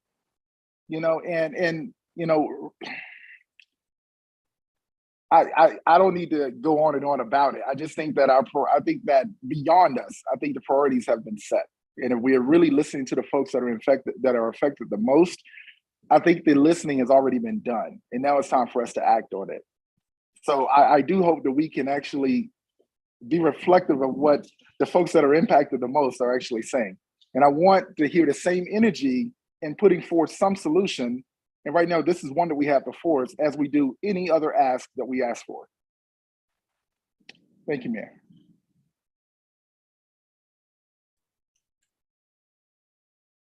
Councilmember Freeman, were you gonna? I think it was him. Yes, thank you. Can you hear me? Sorry, I was just gonna say that I appreciate the conversation and the chance to hear the conversation again. I know we've visited this conversation a number of times, and I've said, like I've said before, I do live in a neighborhood that has gunfire almost every night. And I do hear the concerns that folks have raised around gun violence. Just as I've said in the past, I fully support a pilot.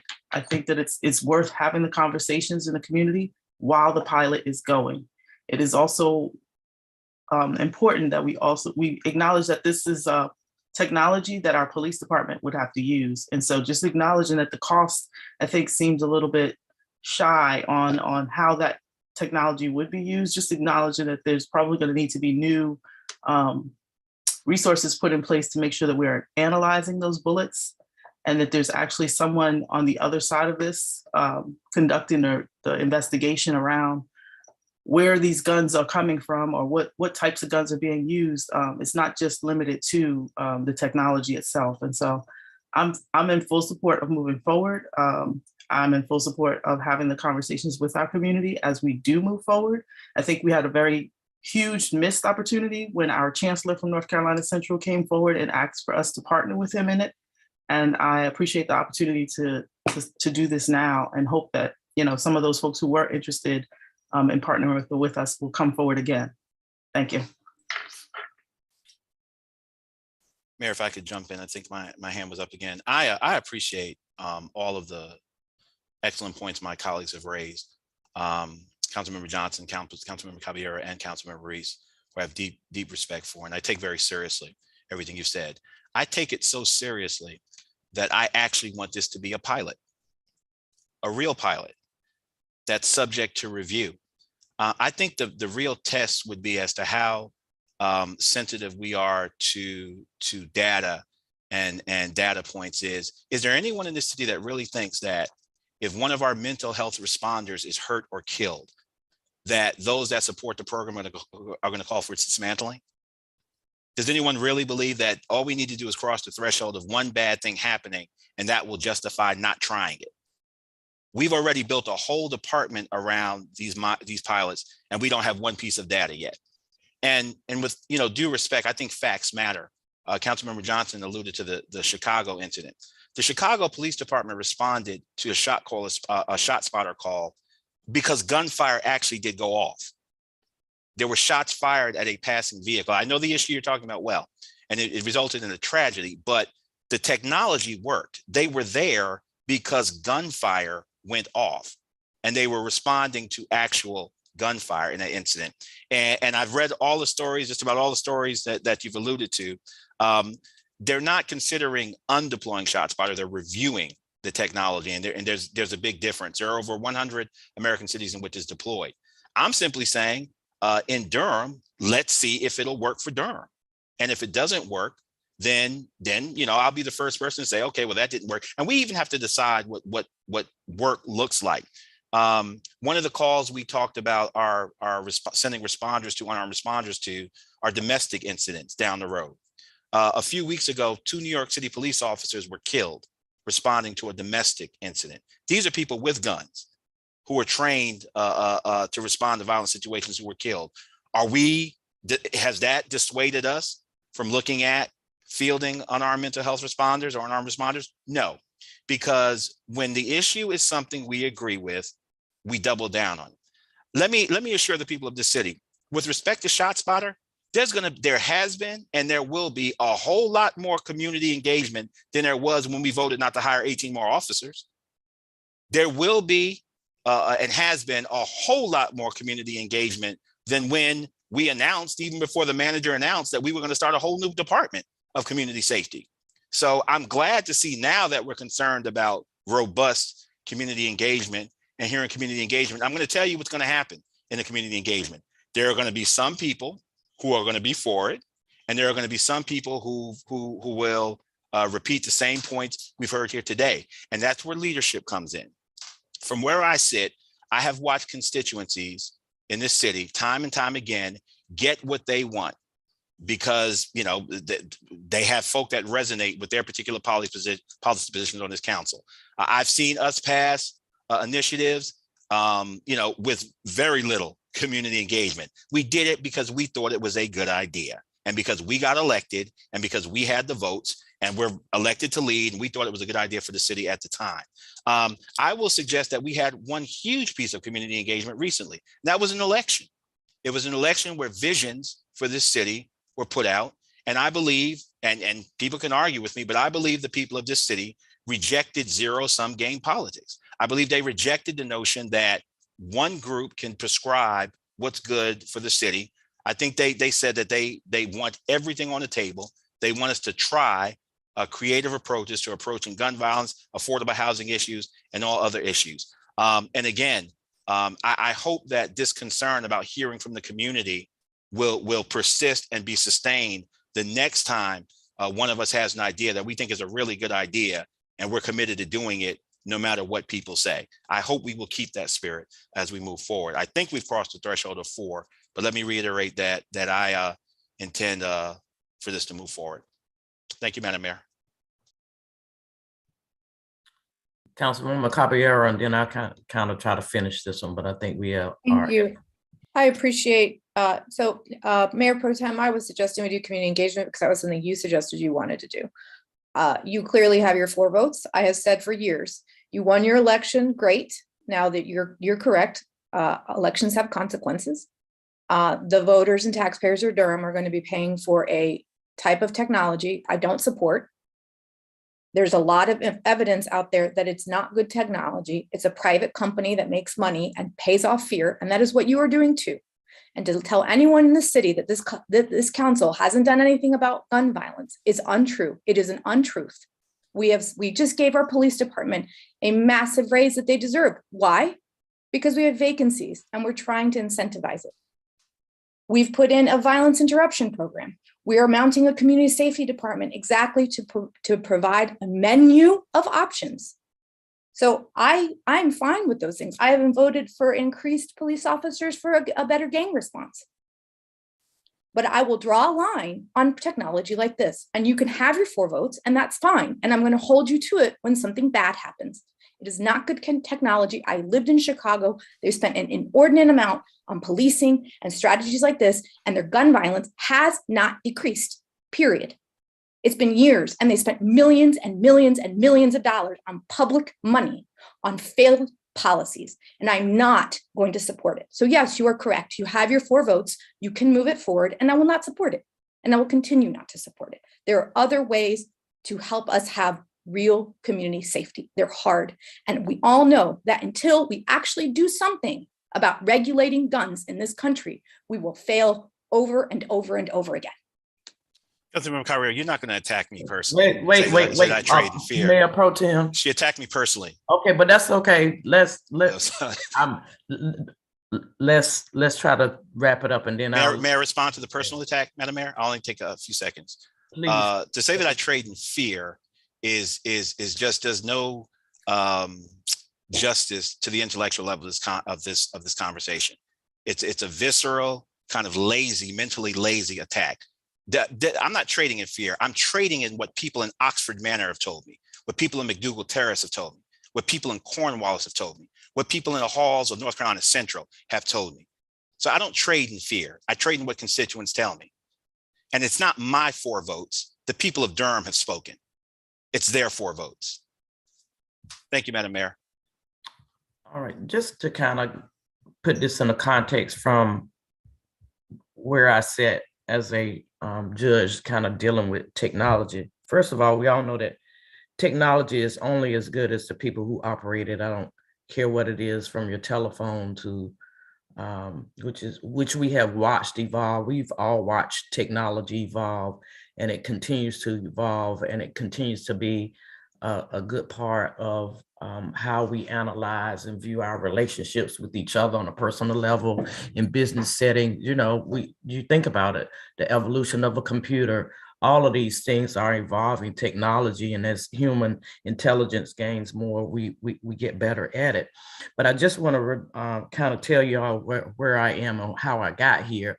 Having served on the bench for 24 years, at 17 at the district court level, there's a machine that we use in terms of DWI to check for the breathalyzer. Everybody knows that. Well, in those 17 years, and even at Superior Court, when we're doing the appeals level, there have been various iterations of the intoxilizer. And I think when I left, there was an intoxilizer 5000 that we were relying upon for use in the system to gauge breath analysis. So there's always going to be some tug, especially, most people know that you can get convicted of a DWI at a 0.09, I believe is the standard. And so if somebody failed to a 0.08 or they got to a 0.010, you kind of right at that threshold. And it always became a contentious moment in terms of how you view the machine and its operator, because you're so close to that threshold. So in that vein, though, you have to kind of be reliant on the workings and the mechanism of that machine. One, will it self-calibrate? Did the operator restart it so that it could check itself? Does it have the capacity to check itself?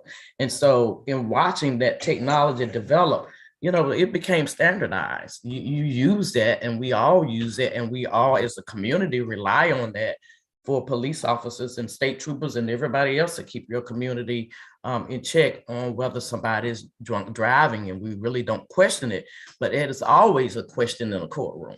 So I think there's a difference in when you and how you use technology, whether it's going to be used in a court setting or whether you're using it as a community gauge to kind of get what's going on. So the other thing that comes to my mind when I kind of look at this piece of technology, knowing that background, is that you're always going to have bad stories because technology is only as good as the people who operate it and how well it works. So there's always going to be this discrepancy in what happened in Chicago, what happened in Wilmington, what happened here. But the thing when I met with these owners of this corporation, and I understand that there was at one point, there was an offer of 6 months free, and now there's an offer of 3 months free. I don't know how you argue with free.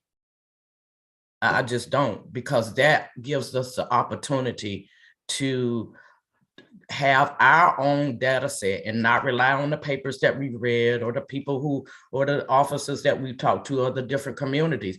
We get a trial based on Durham and what Durham needs. And that's the dividing line for me. And so when I talked to them, they did indicate that we were having an opportunity to kind of pick the area. They will work closely with our police officers to make sure that, you know, they know how to operate the technology. And of course, the company's already there. But when you have such a clamor of differing opinions, why wouldn't you accept free? Let's see. And then we have the opportunity to come back.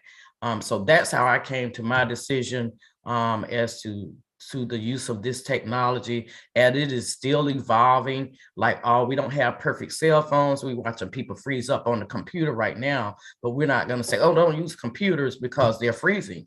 You know, this is a ever-changing area, and I do think that we are, as a community and as people, we rely more and more on technology, and we understand that it is evolving. And I do think that we have a unique opportunity with this particular, in light of all the people that are dying on our streets. This is one tool in the toolbox that we get an opportunity to try for free. I want to thank you, Madam Mayor, for removing a lot of the righteous indignation that was coming across, and just acknowledging that these tools are tools for our city. And if we, I think I fully agree, free is a really good reason to move forward. I also want to say that I want to make sure that our arrogance is checked, in that we want to do what's best for the residents of this community. Because it's not about me, it's not about votes, it's not about all the things that were really just off-putting in this conversation. I really want you to think about how you're coming across in these conversations to people who deal with this on a daily basis. Because trying something that you don't feel like fits for you, it's just off-putting. I just want to thank you for recentering this conversation and making sure that we do acknowledge that if we do move forward with this technology, that the tools are put in place and the people, the resources are put in place to make sure that it's monitored and it's actually working in a way that's beneficial to our city. It does not mean that it's permanent. It is pilot. And I would just leave it at that. Thank you. If I might add, thank you, Councilmember Freeman, and for reiterating that. Yeah, when I use the word pilot, I really mean pilot. I also want to speak to this notion of corporate interest, this term that's been thrown around.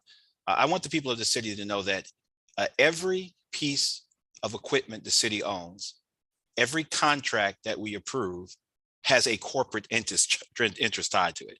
Every paperclip we purchase, every stapler. So this notion that nothing's given to our city for free. All those police cars you see and trucks you see, fire trucks and Durham city vehicles, we brought those from someone. There are corporate interests approaching us all the time. Every time we vote on a contract, there's a company that's going to get a check. So it's a bit curious, this notion that we're somehow kowtowing. We lack the acumen or intelligence to distinguish between getting rolled by a corporation that's trying to make money and us acting in the best interest of the people that elected us. I also want to speak to this notion of being held personally responsible for something, which I think is a new low in the deliberations of this council. This is a policy decision for a city. Imagine me saying that I would hold one of my colleagues responsible if one of our mental health responders are hurt or, God forbid, killed. Should I hold the folk who support mental health responders? By the way, I was the first person in the city to call for them, a first elected official in the city to call for them. So should I hold those responsible? Should I hold people responsible who didn't vote to increase police? If something happens in the neighborhood because we had a lack of patrol people to respond to 911 calls, should I hold my colleagues responsible who didn't vote for an increase in police staffing, or who vote to take positions away if something happens? It's a ridiculous proposition, and it's beneath the level of deliberation of this council. I will not hold individual council members responsible for policy decisions. My assumption is that we all love this city. We bring our best to this job every day, and we act in the best interest of our constituents and what we think is in best interest for the city. I will never deny any one of my colleagues that. Thank you, Madam Mayor. Well, I think we might need to somewhat take a break after we finish this, John, but I'll put it back in your hands. Madam Mayor, if I could have one last thing to say. So for folks who, so we all value the personal experience of residents. We all talk to residents all the time. We all listen to what residents have to say. I do live in a neighborhood that experiences high levels of gun violence. I hear shots regularly. I heard shots last night. I'm raising my kids in that community. I know that Councilmember Freeman as well lives in a community where there are high levels of gun violence, and we disagree about whether or not this technology is appropriate. We do not actually have a survey of residents that says whether or not they want ShotSpotter. We have a survey of residents that says that they want an increase in the safety of their communities. And we all want that. Everyone wants their communities to be more safe. I do not think that there is a value in getting something for free if that thing does not work, or if that thing causes harm. And I do think that the ShotSpotter Corporation is very different from a lot of the corporations that we deal with in the city on a regular basis for other kinds of procurement. They actively market ShotSpotter to cities all over the country, to cities like Durham, in particular, that have issues with higher rates of gun violence. And they refuse to allow their technology to be independently evaluated. Their proprietary algorithm, their corporate intellectual property is not able to be evaluated by external sources, by outside companies, or outside individuals. So I don't think that ShotSpotter trying to sell us this technology is analogous to, somebody trying to sell us a stapler. They have their business model is dependent on the kind of outreach that they do to cities to try to sell this technology around the country, and they won't allow independent evaluation of the technology, which I find pretty concerning. That is, of course, their right as a company. They can do what they want to with their intellectual property. But it worries me that we can't get an independent evaluation of their algorithm. I don't think it's disingenuous to talk about the votes we have for the last 4 years not had ShotSpotter in this community because there were a majority of council members who were opposed to it. With the most recent election, that changed, and elections have consequences. Our community is likely going to get this technology because there are now a majority of council members who support it. And I think that it's fine to be transparent and open about that with people. People voted, they're going to get what they voted for. I'm hopeful that as we continue to move forward with this process, that we can have, in addition to, I think it's important that we both listen to what people in communities are saying, recognize that there are a variety of opinions in those communities. No single voice or group of people have the monopoly on what the community wants or thinks. And I think it's important to listen to those people and get that qualitative data. I also think it's very important that we actually consider the experiences of other cities and the quantitative data that's going to come out of this pilot if we do it, and likely we will, and not just respond to people need something, people are worried with something that doesn't work. We need to do things to improve the safety of our communities, and we're doing a lot of those things with our violence interrupter program, with our community safety program, with targeted policing in the areas where we think it's most appropriate. Giving people something, if that something is not effective, while that might be a politically expedient thing to do, I don't think it's a good use of funds, and I don't think it's a good thing for us to be doing in general. I want to give people the correct solution to their problem, not just something because they want something and because it's free. If this works, if this reduces gun violence in the city of Durham, then I think that's a reason to consider continuing it while also considering all the potential negative collateral consequences that come along with it. But I don't think that because it makes people feel better that we should be deploying it, or because it makes people feel like we've done something. We need to do something. We are doing things, and we need to do effective, productive things. So I hope that as we move through this process, we'll look at whether or not this is working, in addition to how people feel about it. The perception of safety and the reality of safety can be very different things. And we want our people to feel safe. We want them to feel like we care, but we also want to do things that are going to work.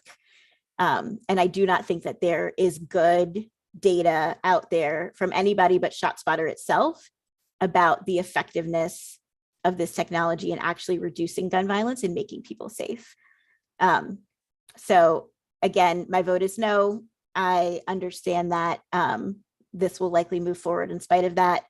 And I look forward to working with my colleagues and the community to make our city safer.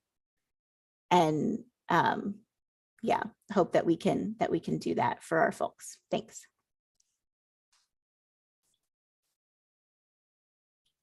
Madam Mayor, if I might, I always appreciate Councilmember Johnson's comments. And again, I don't know how you determine efficacy without trying something first.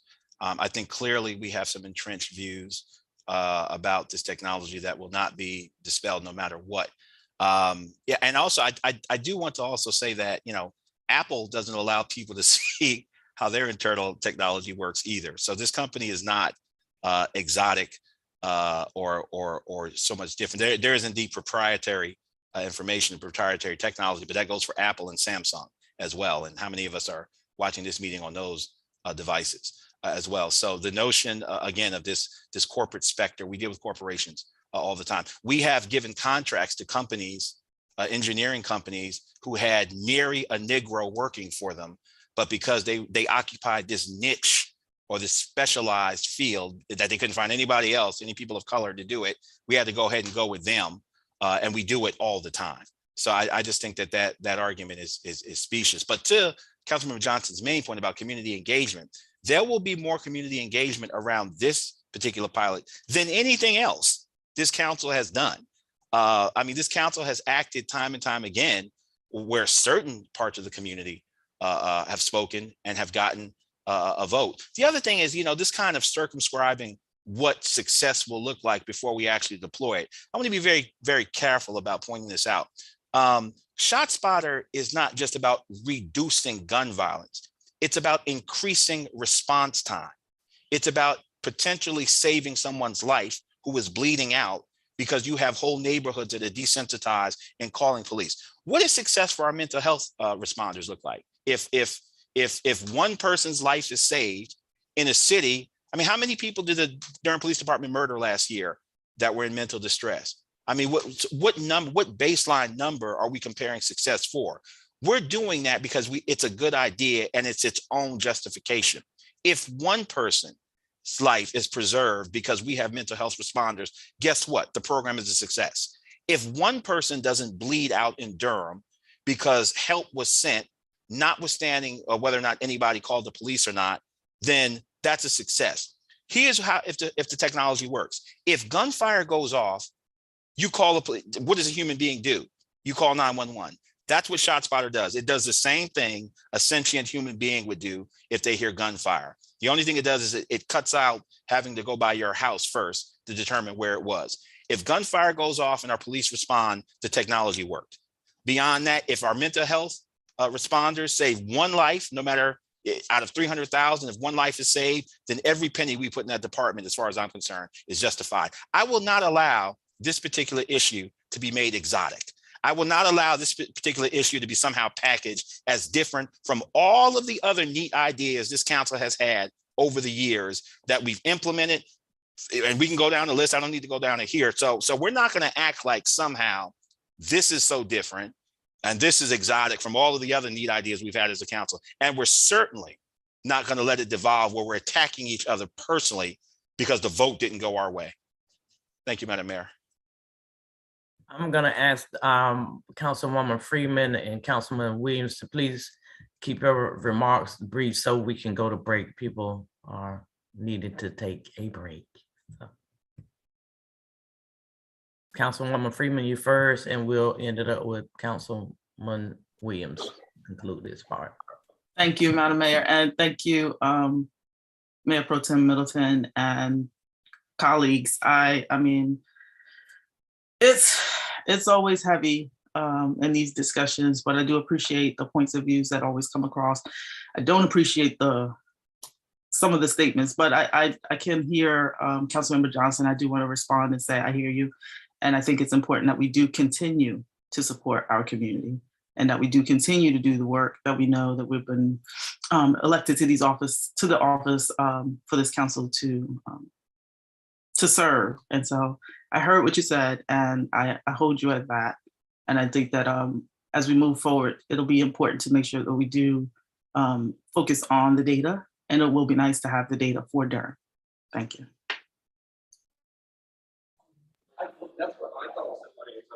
Madam Mayor, actually, Councilmember Freeman just stated what I was going to respond to Councilmember Johnson about.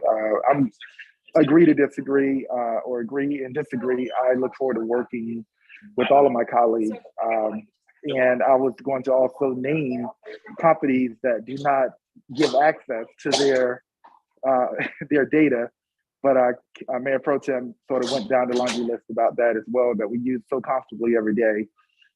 Mayor, you actually addressed the evolution of technology. I was going to say that, but you stated that. So what I'll end with is, I was elected to make tough calls. I was elected to be held responsible or accountable. So in response to Councilmember Caballero and anyone else who may have this, I accept, you can hold me accountable for the decisions I make. And I think that, I'm not going to be held accountable. I won't hold you accountable for the outcome of a company that we're trying, but I do hold all of us accountable for tough decisions. That's what we're here to do. And I don't think that should be a problem. And we shouldn't be afraid of leadership. That's what we're elected to do. So I just end with that. Let's work. Let's work and make the decisions necessary that need to be made. And let's go to break. Appreciate it, Mayor. What a spirited discussion. I think now I'll turn it back over to John to lead and direct us. Thanks, John. I certainly appreciate that. Before we go to break, two matters. First, if we could have the slide back on the screen, I think it would help. I'd like to summarize what I believe budget has heard with these.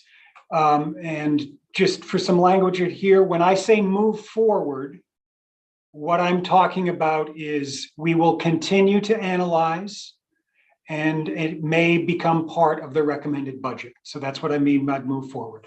So with the first item, city language incentive pay increase, what we heard around that is it's going to move forward in conjunction with an item that has already been submitted by the communications department. Durham open space, the two items you see, move forward with the FTE, move forward with a consideration, although certainly you want more analysis around a process for land acquisition with that item, and you want to see more fleshing out of that. Move forward with the funding of commissions and grants, move forward with the funding of the council interns. On the OEDW item, the employee ownership, there's an inserted step. What's going to happen is we're going to have some conversation around that when the Andre Pettigrew comes forward to you at a work session, and that will happen before we adopt the council budget guidelines. So just inserting a step within that, and then finally move forward with ShotSpotter. If that's what we heard, the second thing I would like to propose to you, yes, a break, but we only have you until 1 o'clock. So I would ask, we're at an intersection here. Sean Egan is coming back tomorrow anyway. We can defer his parking presentation until tomorrow. If others have commitments at 1 o'clock, or however, if it's your pleasure to continue, we can certainly try to continue after a break. I'm fine with continuing after a break. And I'm fine with either one. I'll go with whatever the majority wants to do. I'm fine with continuing.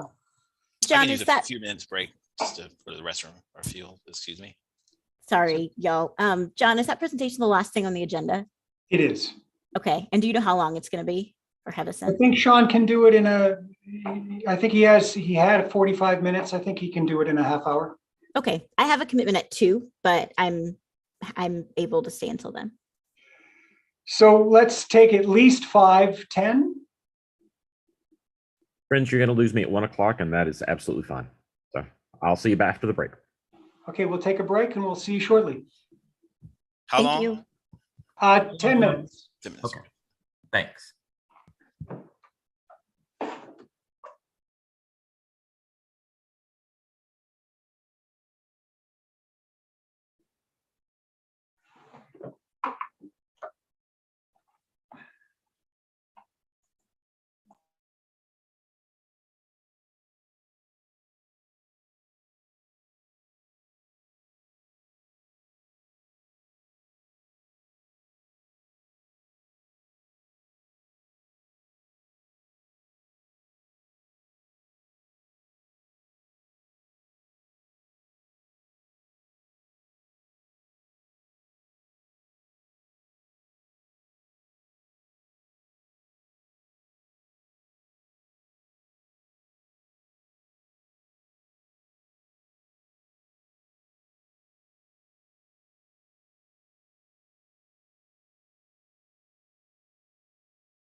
Afternoon, Sean.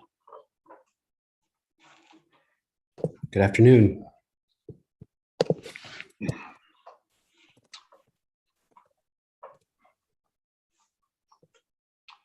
All right, as we pull this up.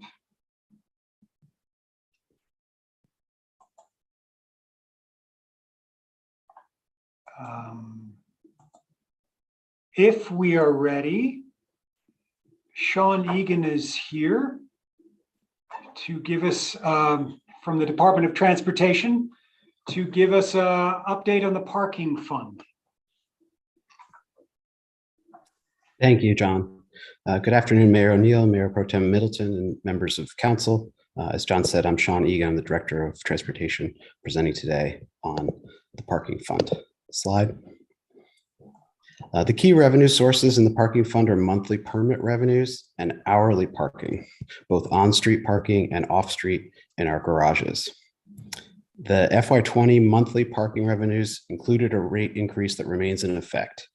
Our revenue losses really began in March of 2020 at the onset of the pandemic, as offices closed and office workers who parked in our facilities ceased doing so. So that what you're seeing here is a reduction from the 20, where we had 3 quarters of strong demand and 1 quarter of very weak demand, to a large reduction in monthlies that has been basically flat from 21 into 22, and then we're expecting recovery in 23. We've seen some progress on hourly from 21 to 22, and we expect that trend to increase into 23. Slide, please. So monthly parking is the primary revenue source in the parking fund. Sales of our monthly parking permits are down across the board throughout all of our facilities. Our forecast, based on input from stakeholders, shows recovery in parking utilization in our facilities in the coming years. Slide. So these are some of the steps that we took to contain costs. We furloughed 11 part-time employees. Some of those have come back in part-time special event roles for us. We've frozen a full-time position. We refinanced our debt to take advantage of both low interest rates and lower payments in FY22 and 23. And then we've changed how we provide security services to reduce our reliance on contracted security, but we continue to use contract security overnight and on weekends. And we've made some other adjustments to reduce expenses. Pressure washing allows us to maintain the cleanliness and attractive appearance of our parking facilities. However, given our current finances, this is a necessary cost containment measure to cancel that contract. Slide. What you see here is a look at the peer outreach that we did last year. We collected information from cities across North Carolina, as well as some of our neighbors in South Carolina and Virginia. And what we found was that our monthly rate of $100 that's currently in place is right in the middle. We're behind Raleigh and Chapel Hill that have already moved to $125. Our hourly rate is also in line with peers, but some of our peer cities like Chapel Hill, Greenville, and Virginia Beach have already moved beyond that 150 rate. And in terms of rate changes, what we've heard from our peers is that they've held their rates constant during the pandemic. There has not been a significant increase in parking rates from our peer cities, but that several of them are looking to make parking rate increases in fiscal 23. Slide. So many of the cuts that we put into place in FY21 remain in place. And so we're continuing to hold those. Our customer demand is down, so our customer service needs are less. We'll be continuing to monitor that. And then we've also experienced an increase an indirect cost for the support services that we receive from budget, finance, city attorney's office, et cetera. And so that's impacting our cost profile. Slide. We've also have significant capital needs. We've recently conducted a capital needs assessment looking at major rehabilitation and repair of our facilities. Also, we have expenses for tenant upfit for some of the tenants coming in to our Morgan Rigsby deck. We have 2 tenants currently. We have Monsoon Indian and Sweets by Shada, and the upfit work is underway right now for Salon Lofts, which will be the 3rd tenant. But there are additional tenants that we would like to line up, and the expenses for those tenant upfits would proceed as a general services CIP request. We've suspended some of our projects, and we've submitted our major capital improvement needs informed by the facility condition assessment for general CIP funding rather than utilizing the parking fund. Slide. So here you see our recent history of rate increases. We went from $80 to $100 on monthly in FY20. This was part of a plan to have monthly parking increases in even fiscal years and then hourly parking increases in odd fiscal years. We did get council approval in FY21 to increase the hourly rates from $150 to $175 on street, $125 to $150 off street. However, due to the pandemic, those increases were not implemented. And so that puts us in a position of having to look at increases to both monthly and hourly rates as we move forward, as well as special events. Slide. So what you see here, just a note at the bottom that our off-street rates are 25 cents less than our on-street. What we see are 2 different scenarios. Scenario A is in line with what we're seeing from our peers. It would keep us kind of within the bounds of what our peer cities across North Carolina and our neighboring states are doing on both the monthly and the hourly.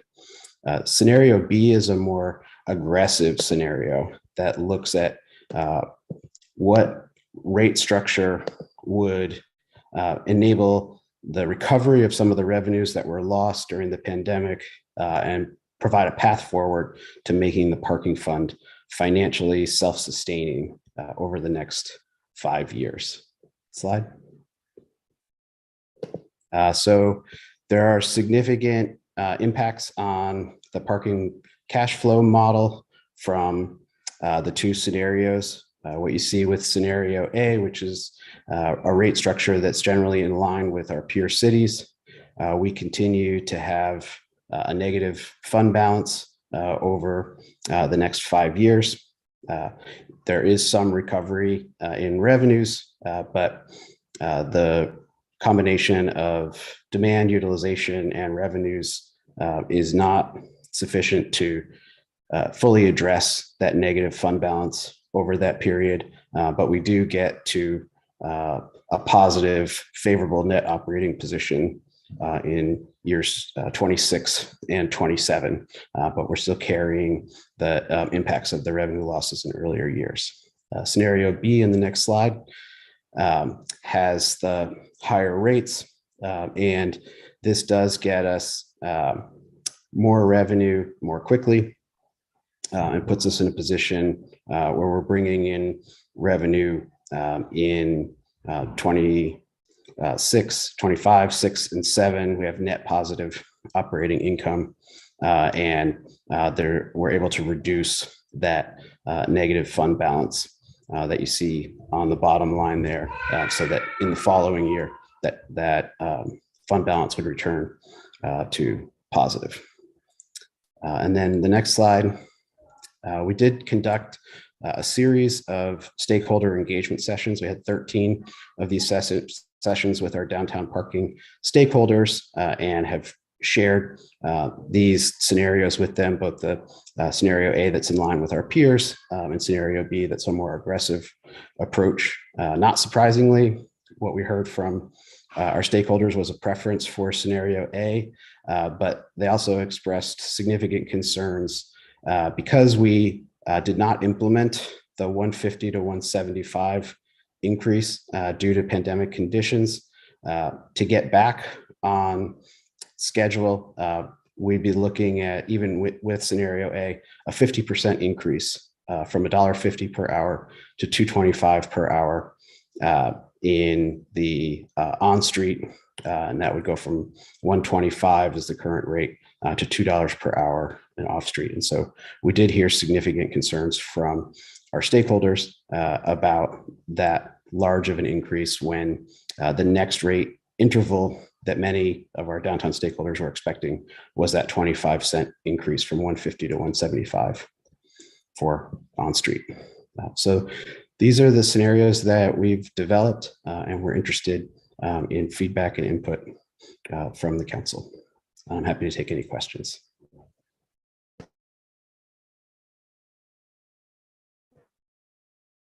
We'll open the floor up for discussion. Thanks. I have a question. And Sean, thank you for the presentation. Are all of the spaces in our parking garages being utilized? They are not. So I think it was one of the early slides shows the utilization rates by deck. So we're seeing some of our decks are performing better. Corcoran and Church tend to be high performers, whereas our Morgan Rigsby and Durham Center decks tend to see lower utilization. What we do expect to see recovery across the board, but our more popular, more utilized decks, we expect to recover more quickly. I can't remember what year it is. Charlie definitely knows that we decided to build that new parking garage. And at the time, there was this intense sense on behalf of the downtown community that parking was a crisis and that if we didn't build a deck, that it was going to hobble our economic growth. And there was this huge rush to build this deck. And Charlie was, I think, the only person who was like, we shouldn't do that. And I just want to say, I think he was right. I don't know that we needed another parking deck downtown. I wonder if there are opportunities for us to reduce costs by reducing the amount of parking we're trying to manage. Like, do you think we need to keep all of these decks? Should we try to sell one? So one of the discussions that we've had ongoing with General Services is looking at our whole inventory and particularly looking at the surface lots that we have that are prime candidates for development. Development activity in downtown is strong. We have received expressions of interest from developers in the past for some of the parcels. And so we are working with our colleagues in General Services to develop an assessment to see which parcels in our inventory may have a higher and better use and with an emphasis on those surface facilities. Okay, thanks. That makes a lot of sense. That I mean, I feel like most of the maintenance though is on like most of our costs are from the decks, not from the surface parking, right? But if we sold the surface parking, then that would give us some revenue to deal with the issues in the decks. So maybe it evens out. Thank you. Hi, Sean. Thanks for being with us today. I'm sorry I have to leave. I'm 5 minutes late for another thing, but this is really important. Appreciate the presentation and all the work that you and your staff do on a whole host of issues, but today especially relevant, the parking fund. I think in fairness, I don't believe that any of us could have predicted what actually happened to the parking market downtown, which is that we saw a really interesting and unexpected increase in supply around the downtown core, which allowed those providers to undercut deck pricing to a certain extent, at least for, and also just makes it really hard to make money when there's too much of a thing in a place where people want something but not all the thing that you're trying to sell them. That sounded really stupid, but I think you get what I'm saying. Anyway, I would be very interested in looking at opportunities to get rid of surface parking in downtown Durham. And if the city owns surface parking lots that can be repurposed, we should look into that. But I think more broadly, and I know there's going to be a range of opinions on this, and I don't want my colleagues to accuse me after I'm gone of not caring about folks who need to be downtown and can't afford it. But the choices are these. People who use parking can pay what it costs, or the rest of us can pay it for them. And the people who aren't parking downtown are typically our poorest neighbors who don't have cars, who rely on bus service to get around if they work downtown. So these are our choices. They're not great choices. I totally get that. But I support as aggressive a policy of forcing people who drive downtown to park. Let's be as aggressive as possible in asking them to pay for it. Because if they don't, the rest of us will in higher property taxes. That's how the math works. And I want us to get real creative around doing this in an equitable manner. I know that we have talked and worked for a while on equitable ways to soften the impact on low-income workers who are forced to park downtown because, sadly, our system of public transportation is not where it needs to be yet. But the simple math, the dilemma that we face as policymakers is that either that, right? Because right now the people who park downtown are not paying enough for it. That's why we have a deficit. There's lots of reasons for that. Folks aren't parking downtown as much. There's lots of things are happening. And I know that there've been a lot of my colleagues have expressed the view that it's really important that we get more people downtown to support our local businesses. I definitely want to support our local businesses. But the fact is, if the parkers don't pay for the cost of their parking, everyone else will. And our poor neighbors who don't have cars for the most part will be the ones that pay. And that doesn't seem fair to me. It doesn't. We're going to hear lots of stories about people who don't want to pay more to park downtown. Totally get that. As I said, if there are ways to soften the blow for folks who are in difficult situations and must park downtown, we should explore that. But for the most part, my belief is this: the people who use parking downtown should be the ones who pay for it. It shouldn't be the rest of us. And that's all I had to say about that. Colleagues, I know you'll make great decisions. Love you all, and we'll talk to you soon. Take care.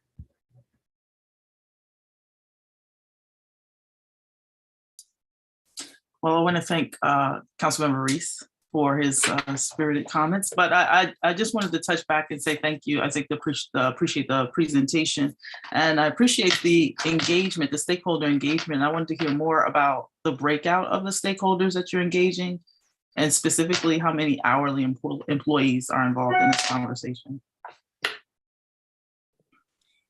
So we worked with Downtown Durham Inc. as our primary conduit to our downtown stakeholders.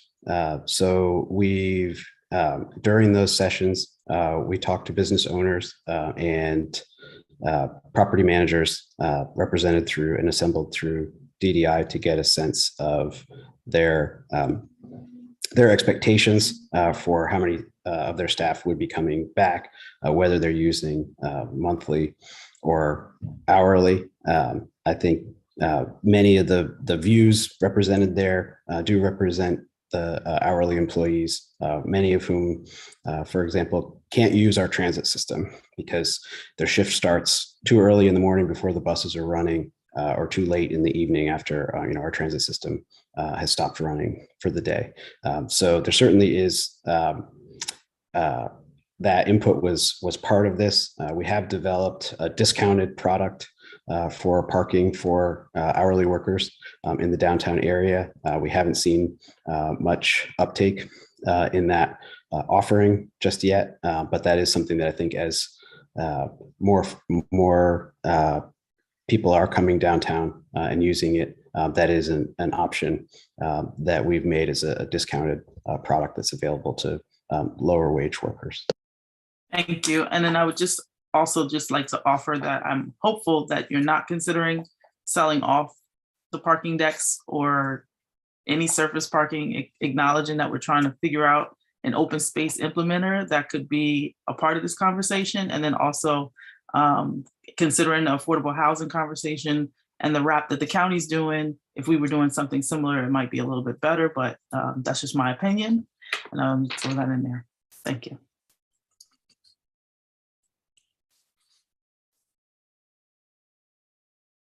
Thank you, Madam Mayor.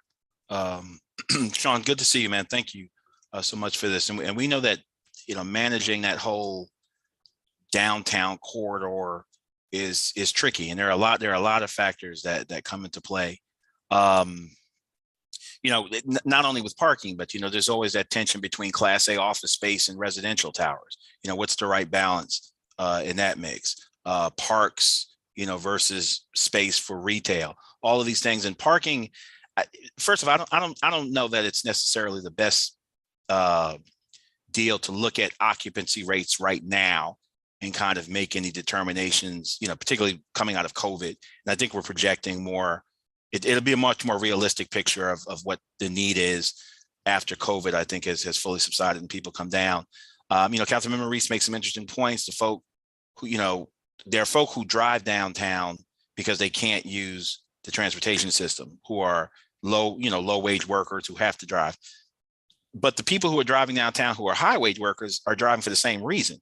The same transportation system that's not robust enough for the low wage is the same transportation system we would hope that folk would use if it were more robust, who are in the higher end as well.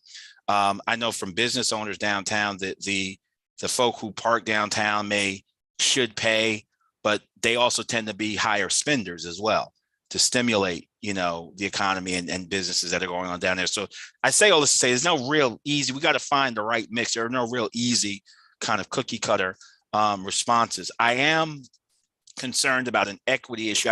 I do appreciate the aggressive approach, because I do think that, you know, driving folk, we're a car centric culture, and those of us that drive downtown and park and spend money should, you know, bear some of the cost more so than folk who aren't using them. But we also know that there's some economic stimulus that those folk bring as well when they park and spend money downtown. I'm also concerned about maintaining bringing some equity to this, because I've gotten emails from folk who work not only downtown proper, but the compact district, the 9th Street quarter compact district folk workers who work in many of those shops, who are working and need to park, but who have their checks being eaten up by, you know, parking costs. So I don't know if a real estate dump right now is, I kind of agree with Councilmember Freeman. I'd like to kind of hold on to the dirt right now and see if there are ways we can, you know, post-pandemic, you know, maximize revenue from this enterprise, but also, if we can, maybe do something for folk who are workers down there as well. And I don't know what that'll look like, but real estate dump right now, I don't, you know, I'm not inclined to go that way right now, but, you know, who knows what the future holds. But I would think that if I had to choose today, and thank goodness I don't, the more aggressive approach is certainly resonating with me. I guess that was option B, but that's you know, that's not my final answer, but if I had to choose today, that resonates more with me for any number of reasons. But I appreciate the work. I know we're going to have to make some decisions, and I'm hoping that we'll have a clearer picture of what supply and demand will look like as we come more out of the pandemic. Thanks, Sean. Good to see you. Thank you, Madam Mayor. Thanks, Sean, and thank you all for a robust conversation. I tend to think that what we're now, hopefully we're coming to the endemic stage of the pandemic, not quite there yet, but I do think we're going to see a difference over the coming months, and this is going to require looking at this more intensively.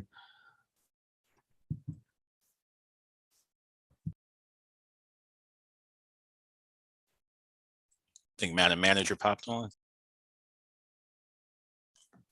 Thank you. I did want to interject, as this is a retreat and we're talking about ways that we might solve some of our problems. I wanted to bring the council's attention back to last year when we were in this space and we talked about the possibility of utilizing some of our ARPA funding for revenue replacement in some of our operations that we know were definitely impacted by COVID.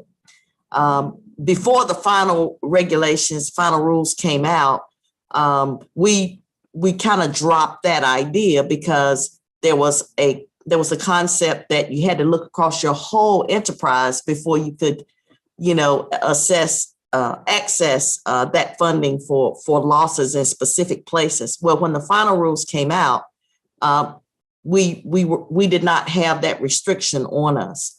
So, as Sean went kind of quickly, but in either one of those, option A or option B, there's a significant negative fund balance or negative equity position in our parking fund that it is not advisable to leave 5, 6, 7 years for the fund to fix itself, because that's not a good place for us to be. So I bring that to you because we're looking at two options here, but neither one of them actually get us out of our hole. And I did not want us to leave today and not have you all, give some impressions about, interest in some portion of ARPA funding to help with this situation, yes or no, or have us continue to look at other ways. But, it is a pretty big hole either way. Madam Mayor, if I might, Madam Manager, if you would stand, I think you raised some excellent points. I'm a layman. As I look at these, I see these deficits riding out over several years on paper, and they will eventually correct themselves. What's the practical impact on our operation? Does it affect our rating as a city? What's the practical impact in terms of day-to-day operations having these deficits on paper until it corrects itself if we just choose A or B? What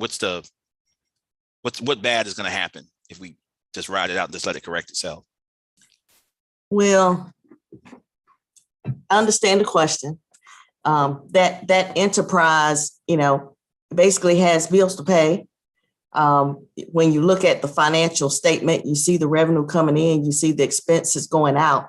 So that fund has to actually borrow funds from another fund that actually has money in order to cover the expenditures or the expenses in the fund. So it's no such thing as riding it out. When you see those negatives and you see it compared to the revenue that is coming in, it still has to go, those things, the debt has to be paid, all of the expenditures have to be paid, the ones that can't be reduced. And if it's not covered by the revenue that's coming in, if there's no money in the bank to pay for it, then it has to be borrowed, or it has to come from another fund, or it has to be borrowed from another fund in order to cover the cost. So that's the truth. And that's the answer. That's what I wanted to hear on record. We got to get it from somewhere. Are you considering any recommendation? I mean, we've heard real estate sales. You mentioned ARPA. We've heard, fund balance. Do you have any recommendations today? Or are you still living with this? We're still living with it. And the reason we brought it here is because we wanted to hear you all's, sort of ideas about the fee structure, because that's really, it's an enterprise, it's a business enterprise. So, once we have a good idea of, what the fees are going to bring in, the parking fees are going to bring in, and, go back and sort of retool and look at, the operations with that in mind, we still, will be probably needing to do something because this condition, because that fund had some cash reserves in it, and now those reserves have been drawn down, this condition of, an extended period of time of, negative, a negative balance there is a new thing. So it is something for us to look into and resolve now and going forward, or having a plan to resolve. And so hearing from you helps us with those recommendations. That's very helpful. I've already said my affinity for Plan 2, but if we need to have some kind of mixed bag reaction, maybe adopting option 2 with a one-time infusion from fund balance of whatever amount the staff determines, or some other type of creative kind of ARPA. You mentioned ARPA. I guess ARPA can be on the table as well. But if we could combine an option with a one-time, perhaps like knock on wood, one-time cash infusion to kind of stabilize the fund until it gets to a point where it's self-sufficient. I mean, that's something I'd be willing to look at for what that's worth. So I'll yield at this time. Thank you, Madam Mayor. Thank you, Madam Manager. Very helpful. Councilwoman Freeman, I think, has her hand raised. Thank you, Madam Mayor. I was just gonna respond to City Manager Page and just say that I think it would be important to make our fund whole. And if ARPA dollars are available, that's what we should use. I think it's just a matter of knowing what that number looks like so that we understand going forward with the conversation around ARPA. But the ARPA dollars were made available for situations as such. And so I do think that that's important to note. Like, I think ARPA is the best way to move forward.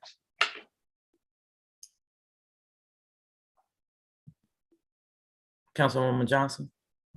Thank you, Madam Mayor. I would be very sad if we had to use ARPA funding for this. I might just have to be sad, and that's okay. But I would love to figure out another option, just because I feel like the ARPA money we haven't made any commitments about it, but we have represented to the community that the money is going to go to proposals that community members have submitted to us. And I feel good about that process. And I would like to keep that as intact as possible.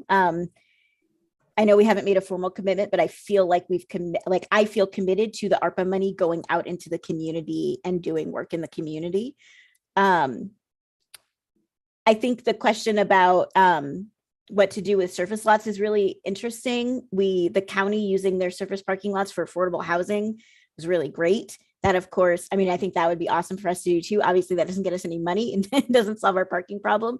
But maybe there's an opportunity for some kind of partnership, like with the old police station, for example, where we partner with a developer who would provide some affordable housing in exchange for a land deal.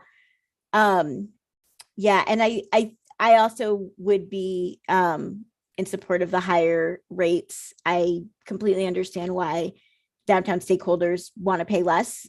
When I park downtown, I mean, yeah, I would like to pay less too, but I do think the principle of the users paying for the service, in this case, when the service is not something that is,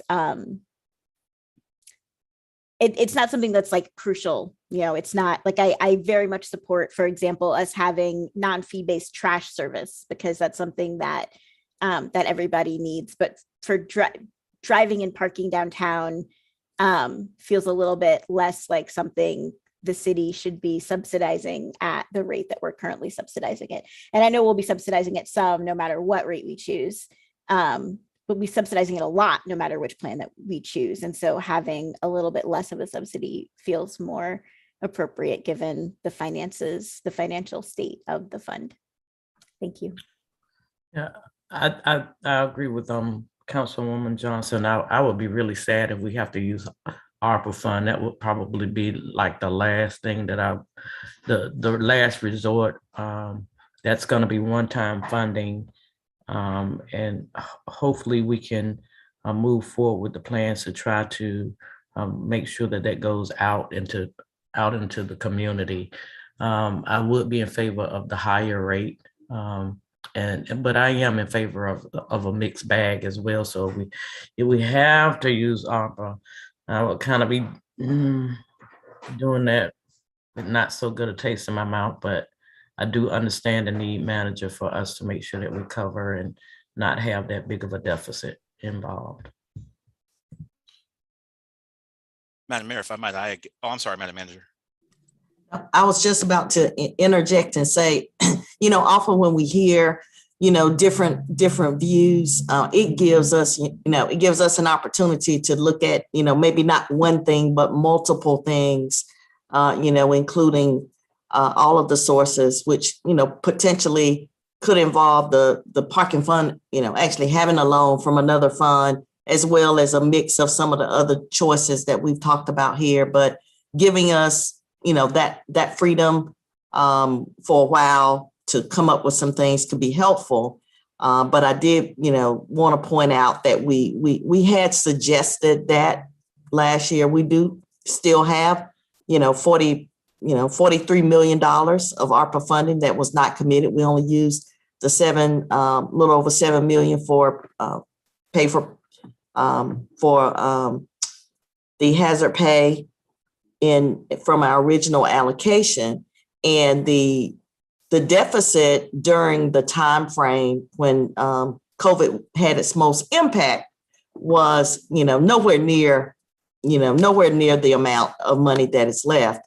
And you saw that when Sean put that up, but it would not be a significant amount, but could help in the mix of things that would get us to a better place for the parking enterprise, that we are running. Thank you, Madam Manager. Madam Mayor, I was going to say, first off, I want to fully associate myself with what you and Councilmember Johnson have said. When I mentioned the mix, I definitely put fund balance above ARPA. I think Councilmember Johnson is 100% correct of what we've represented to the community and the expectations we created around ARPA funding.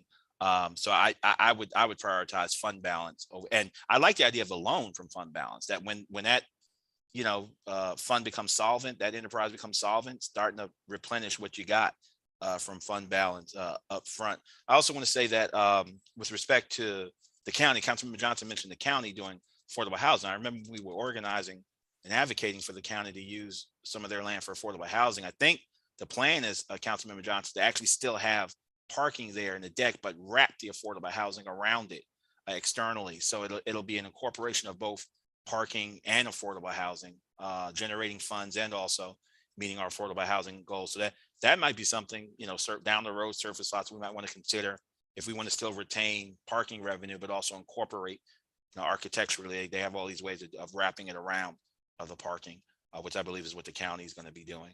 So that was mentioned it, but yes, that's exactly what I was talking about.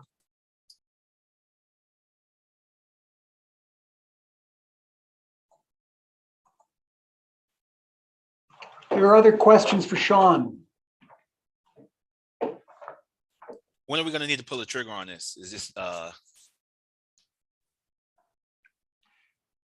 So certainly we will, we will be asking, a different item has to come back for a fee, a fee item. We don't change, or we can't change the fees without, bringing that forward to council. It can be in conjunction with the budget process, or it can be at another time. Our projections are, based upon the budget year that we're preparing now. So we haven't proposed to make any real changes to what we're currently doing, but those changes will be effective like in July.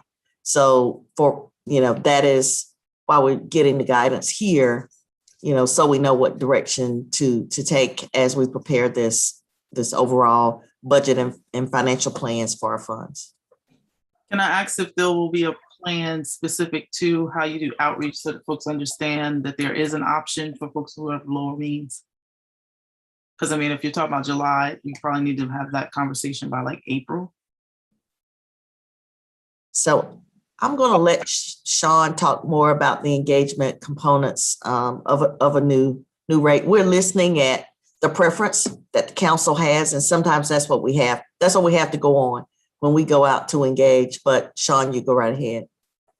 So I think we would be interested in conducting additional engagement, and we can report back on that when we do come back with the fee change proposals. But I think what we've also heard today is that There's particular interest in us working on our discounted product for lower wage workers in downtown Durham. And what steps that we can take to grow the utilization of that, grow awareness of that in our community, so that those folks know that this product is available to them. So that'll be another significant part of our outreach, and we can report on that when we come back with the fee change proposal.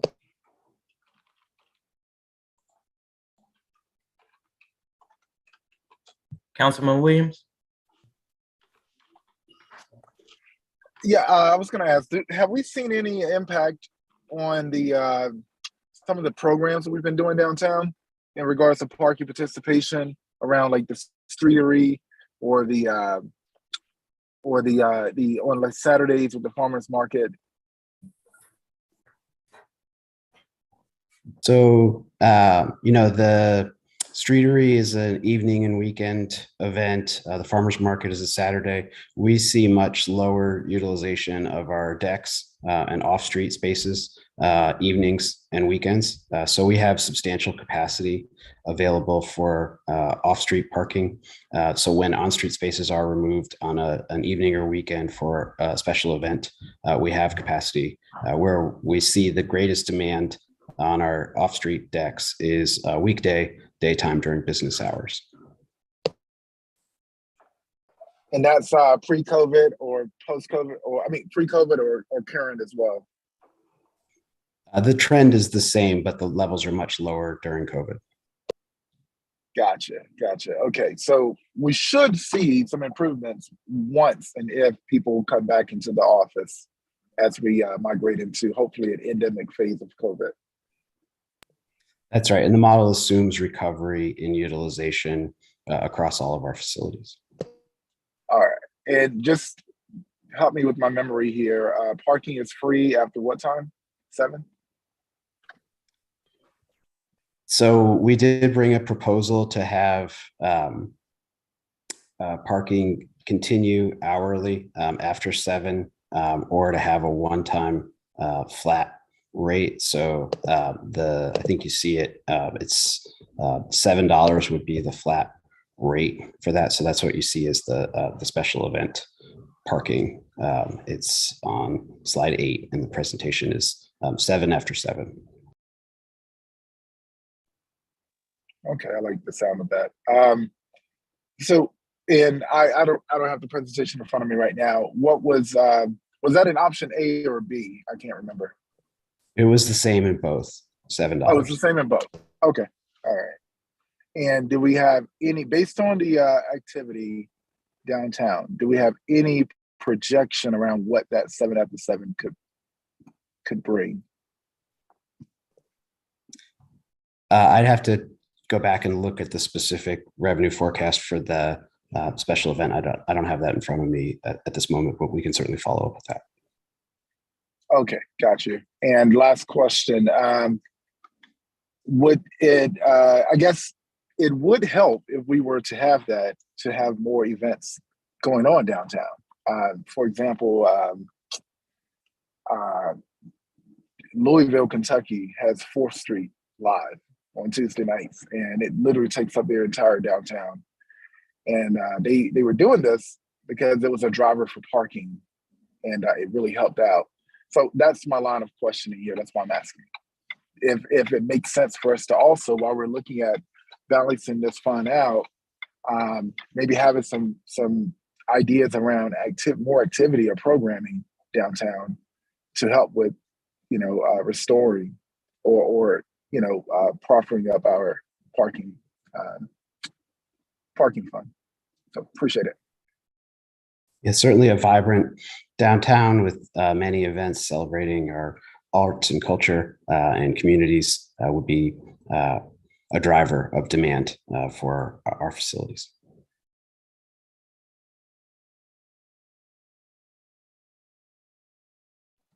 Thanks, Sean. Always good to see you. And that's exactly where I was headed with it. Appreciate it. Thanks, colleagues. Thanks, Mayor. Thanks, Sean. Great presentation. Thanks, everybody. Back in your hands, John. Thank you so much, Mayor O'Neill. with that, that ends our program, and I'm going to turn things over to City Manager Page for closing remarks. Thank you, John. Thank you, Mayor and members of council. First, I will say we have heard you. While there was not consensus on every item that we talked about today, for us, your administration, today still has been a good day because we have received the policy guidance from you that we need as we proceed in this budget process. We have discussed some very important topics, important to all of us. And it's not just topics that affect just this one year, but the future of our city in general. We will be back tomorrow. We always do. We always come back with more reports, more discussion. And we are hoping that it will culminate with a budget guideline document. And then our difficult work will really begin once we have that in hand. Again, I would like to thank the staff here today who do this work every day. The staff who, once this meeting is adjourned, will return to their offices. They will incorporate what we have heard here today and continue to refine this budget proposal for you and for our community. And we will see you here tomorrow. Thanks, everybody. Great job.